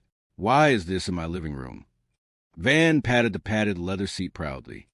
Well, there is no room in the garage, and I figured this way everybody can use it. Plus, it has good airflow, so the sweat smell will not knock you out. And luckily, it is downwind from the fancy eating table. Seeing the vein throbbing slightly in the forehead of Reba, he quickly added his reassurance. Do not worry. It is totally portable. I can have it moved on a day of notice. Just pretend I told you yesterday. Brock wandered into the living room, his eyes lighting up with genuine interest at the sight of the exercise machine. Well, it is about time. Your son has been waiting. It upsets him when you are late. He climbed onto the machine and began to demonstrate a rowing motion. Yes, level 3. He is a man. He hides his emotions. Oh, the Exorcist. Cool, is it not? You know, maybe I will keep a pair of shorts over here, and we can work out together sometime. Reba folded her arms, her posture rigid and unyielding. It is not staying, in spite of what it could do for my rear end. Let us go, buddy. She turned her attention back to Brock. Okay, I made a list for you too. Brock groaned loudly, stepping off the machine. Oh, you made a list of things I should do with my son? No, I would never do that, Reba replied sweetly, handing him a neatly written sheet of paper. I made a list of things not to do. Like last week, you took him to the dog track. He won $75. You told me it was $50, Brock protested, his eyes widening. Hey, those nachos were not free, Reba pointed out. Brock crumpled the paper and shoved it into his pocket.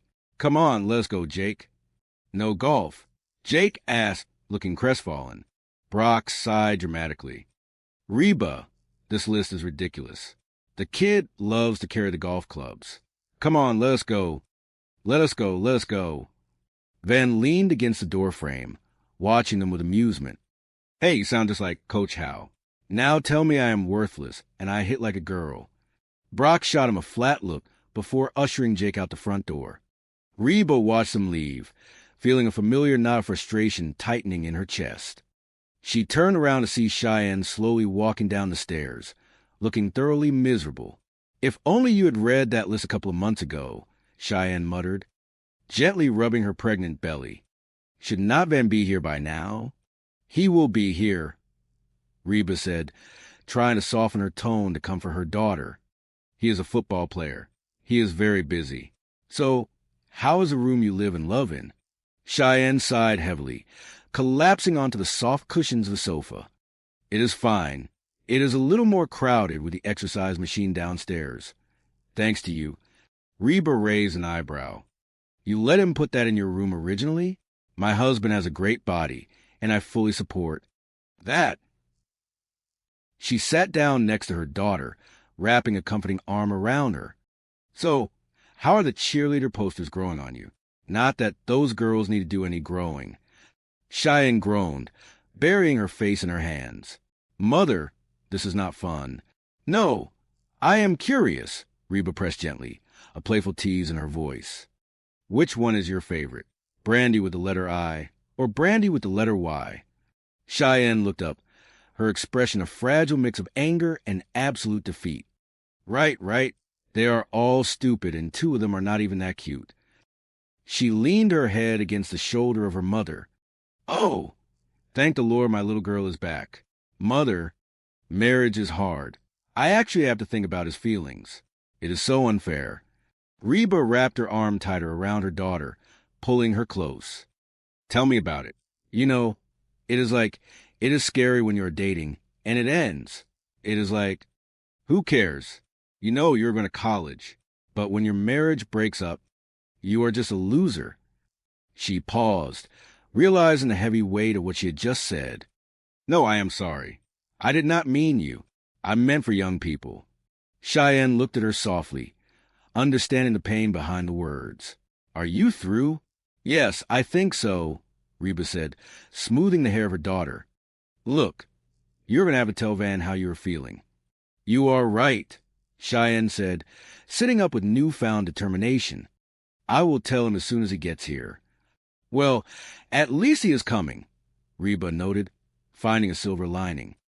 "When I was pregnant, your father would not get within 50 feet of a gynecologist's office."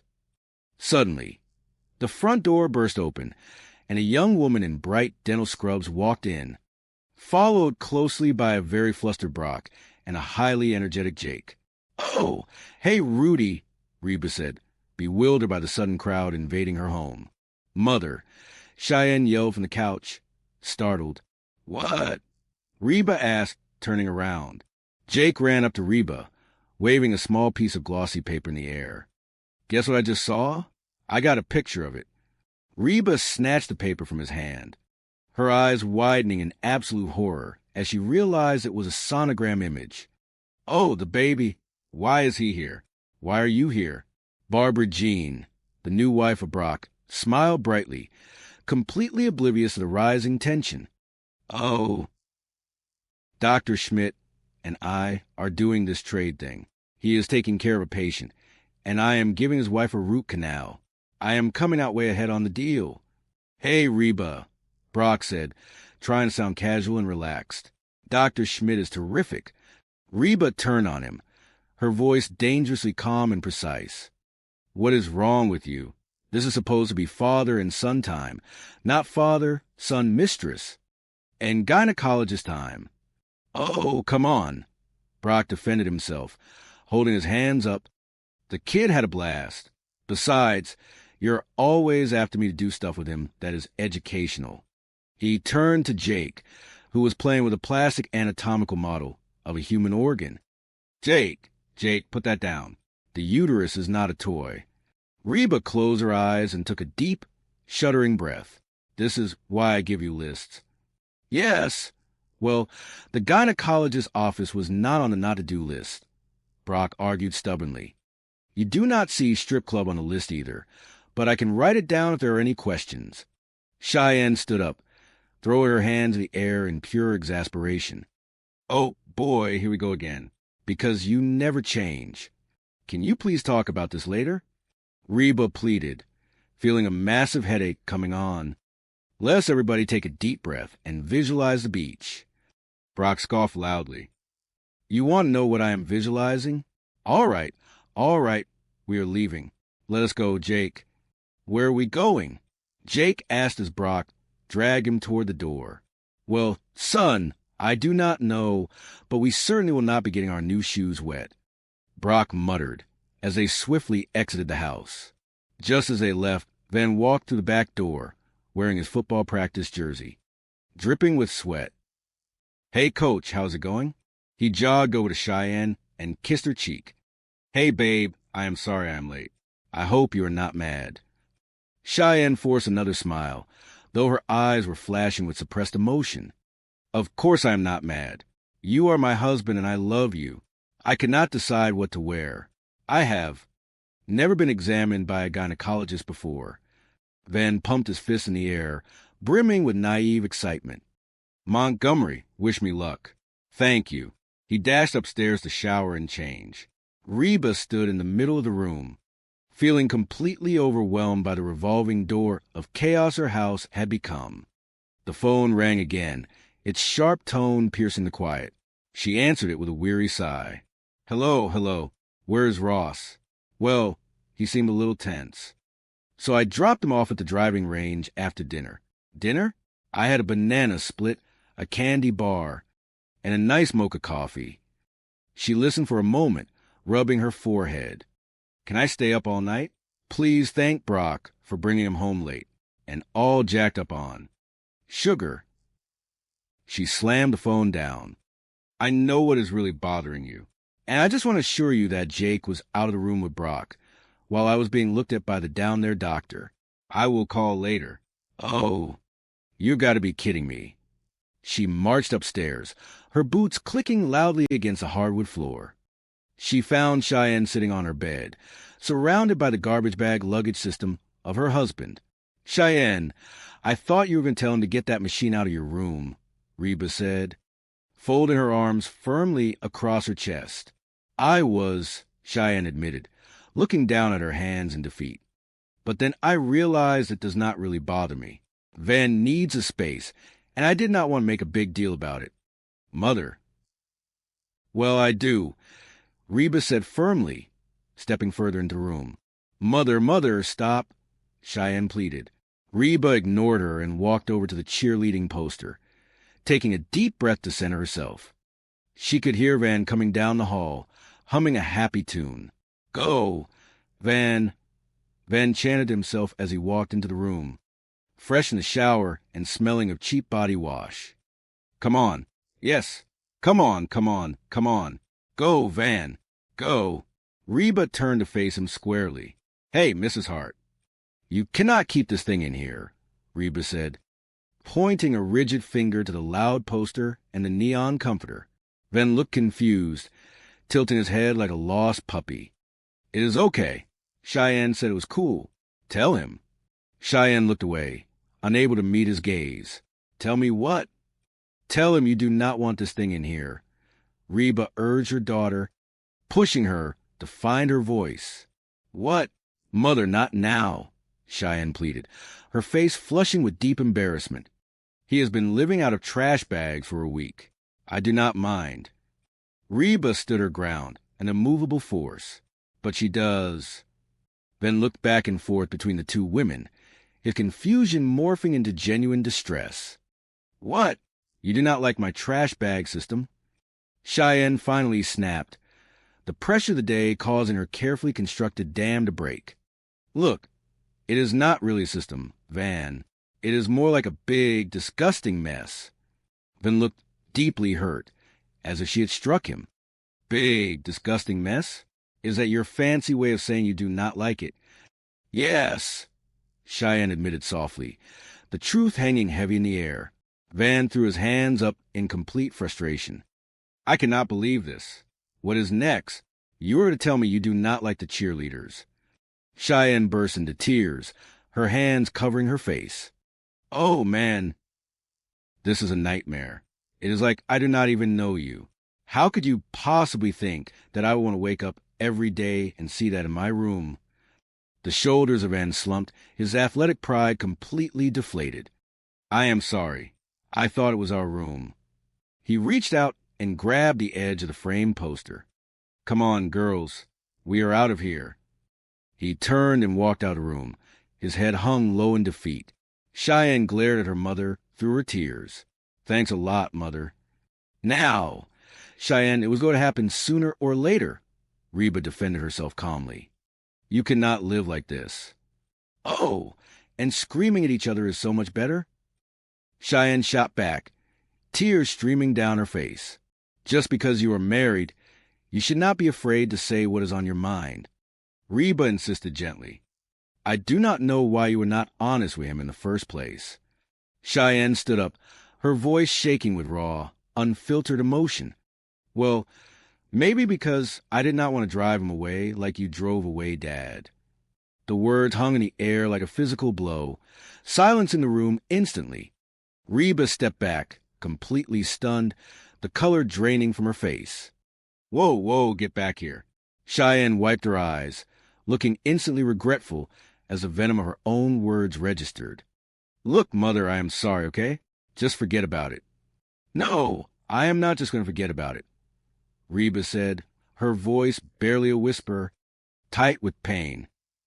Do you actually think I am the reason your father left? Well, is it not obvious? Cheyenne cried, the pent-up frustration boiling over. You pretty much control everything that happens around here. Reba felt a sharp, agonizing pain in her chest, but she maintained her composure. I would rather not take credit for this. You know what? If something is not exactly the way that you think it should be, you just have to say something. Why cannot you just leave things alone? Cheyenne sobbed. I mean, do you really think Dad would care what kind of comforter is on the bed? Reba swallowed the lump in her throat, looking at the empty space where her husband used to sleep. No, it is obvious your father is not picky about what is on his bed. She turned on her heel and walked out of the room, leaving Cheyenne crying alone amidst the cardboard boxes and plastic bags. The next afternoon, Reba sat in a comfortable leather chair in a quiet, softly lit office. The room smelled of lavender and old books. Across from her sat a kind-looking therapist, holding a yellow notepad and a silver pen. Oh, Reba, you are late, the therapist said gently, offering a warm smile. I am sorry, Reba said, sinking deep into the chair, feeling the exhaustion deep in her bones. I got here as soon as I could. Is the rest of the family coming in for therapy? Reba shook her head vigorously. No, I figured it is easier to fix them when they are not here getting in the way. The therapist smiled knowingly, clicking the pen. So what is the big emergency? Reba threw her hands in the air, the words tumbling out of her in a rush. Where do I start? My 7-year-old son spent yesterday at the gynecologist. My daughter blames me for everything wrong in her life, and nobody bothers to put milk on the grocery list. Why do we not start with the thing that is bothering you the most? The therapist suggested calmly. The milk. Reba deadpanned without missing a beat. You know, Reba, sometimes when life becomes chaotic, we tend to focus on controlling the smaller issues to avoid the bigger issues. Reba bristled, shifting uncomfortably in her chair, feeling incredibly defensive. You know, this is not the first time I've been accused of this controlling thing, and frankly, I would like to put a stop to it. I see. I mean, I was the one that stuck by her. Reba vented, her voice rising with emotion and unshed tears. He was not even going to come to her wedding, which I planned myself. And do not get me started on that exercise machine in her bedroom. No matter what I do, I get the blame. I should just let them fend for themselves for a change. She paused, muttering darkly. They would fall flat on their face in 5 minutes.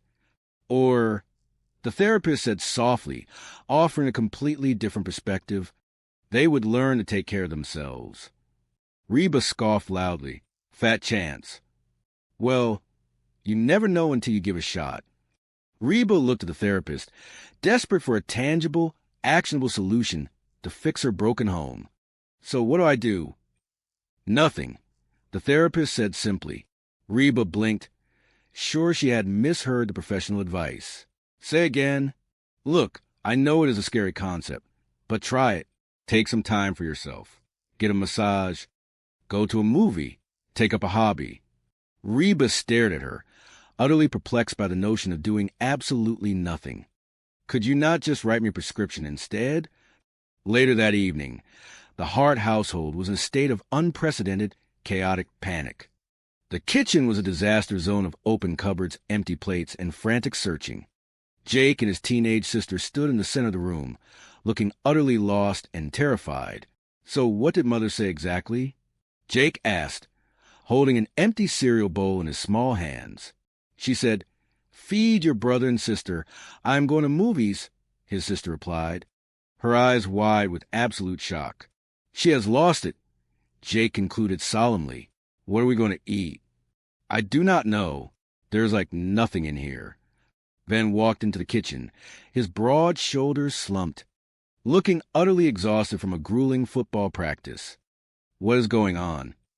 Cheyenne walked in right behind him, her arms crossed tightly across her chest. "So you are talking to me now?" "Only because I am hungry," Ben retorted, his pride still wounded. "We are in a crisis, so go away." "What is the crisis?" Cheyenne demanded, looking around the barren kitchen. Mother bolted. "So we have to make dinner for ourselves," her sister explained, her voice trembling with panic. Cheyenne scoffed in disbelief. "No way, what are we going to eat?" "You eat the most. Why do you not make something?" Jake suggested a van, pointing a small finger at him. Ben opened a cabinet and peered inside, hoping for a miracle. "I can make chili. You got a can of chili?" "We are all going to die," Jake moaned, collapsing dramatically into a kitchen chair. "Do I have to do everything myself?" Suddenly, the front door opened and a familiar, booming voice called out into the hallway. "Pizza man." "Daddy?" Jake cheered loudly, jumping up and running toward the door.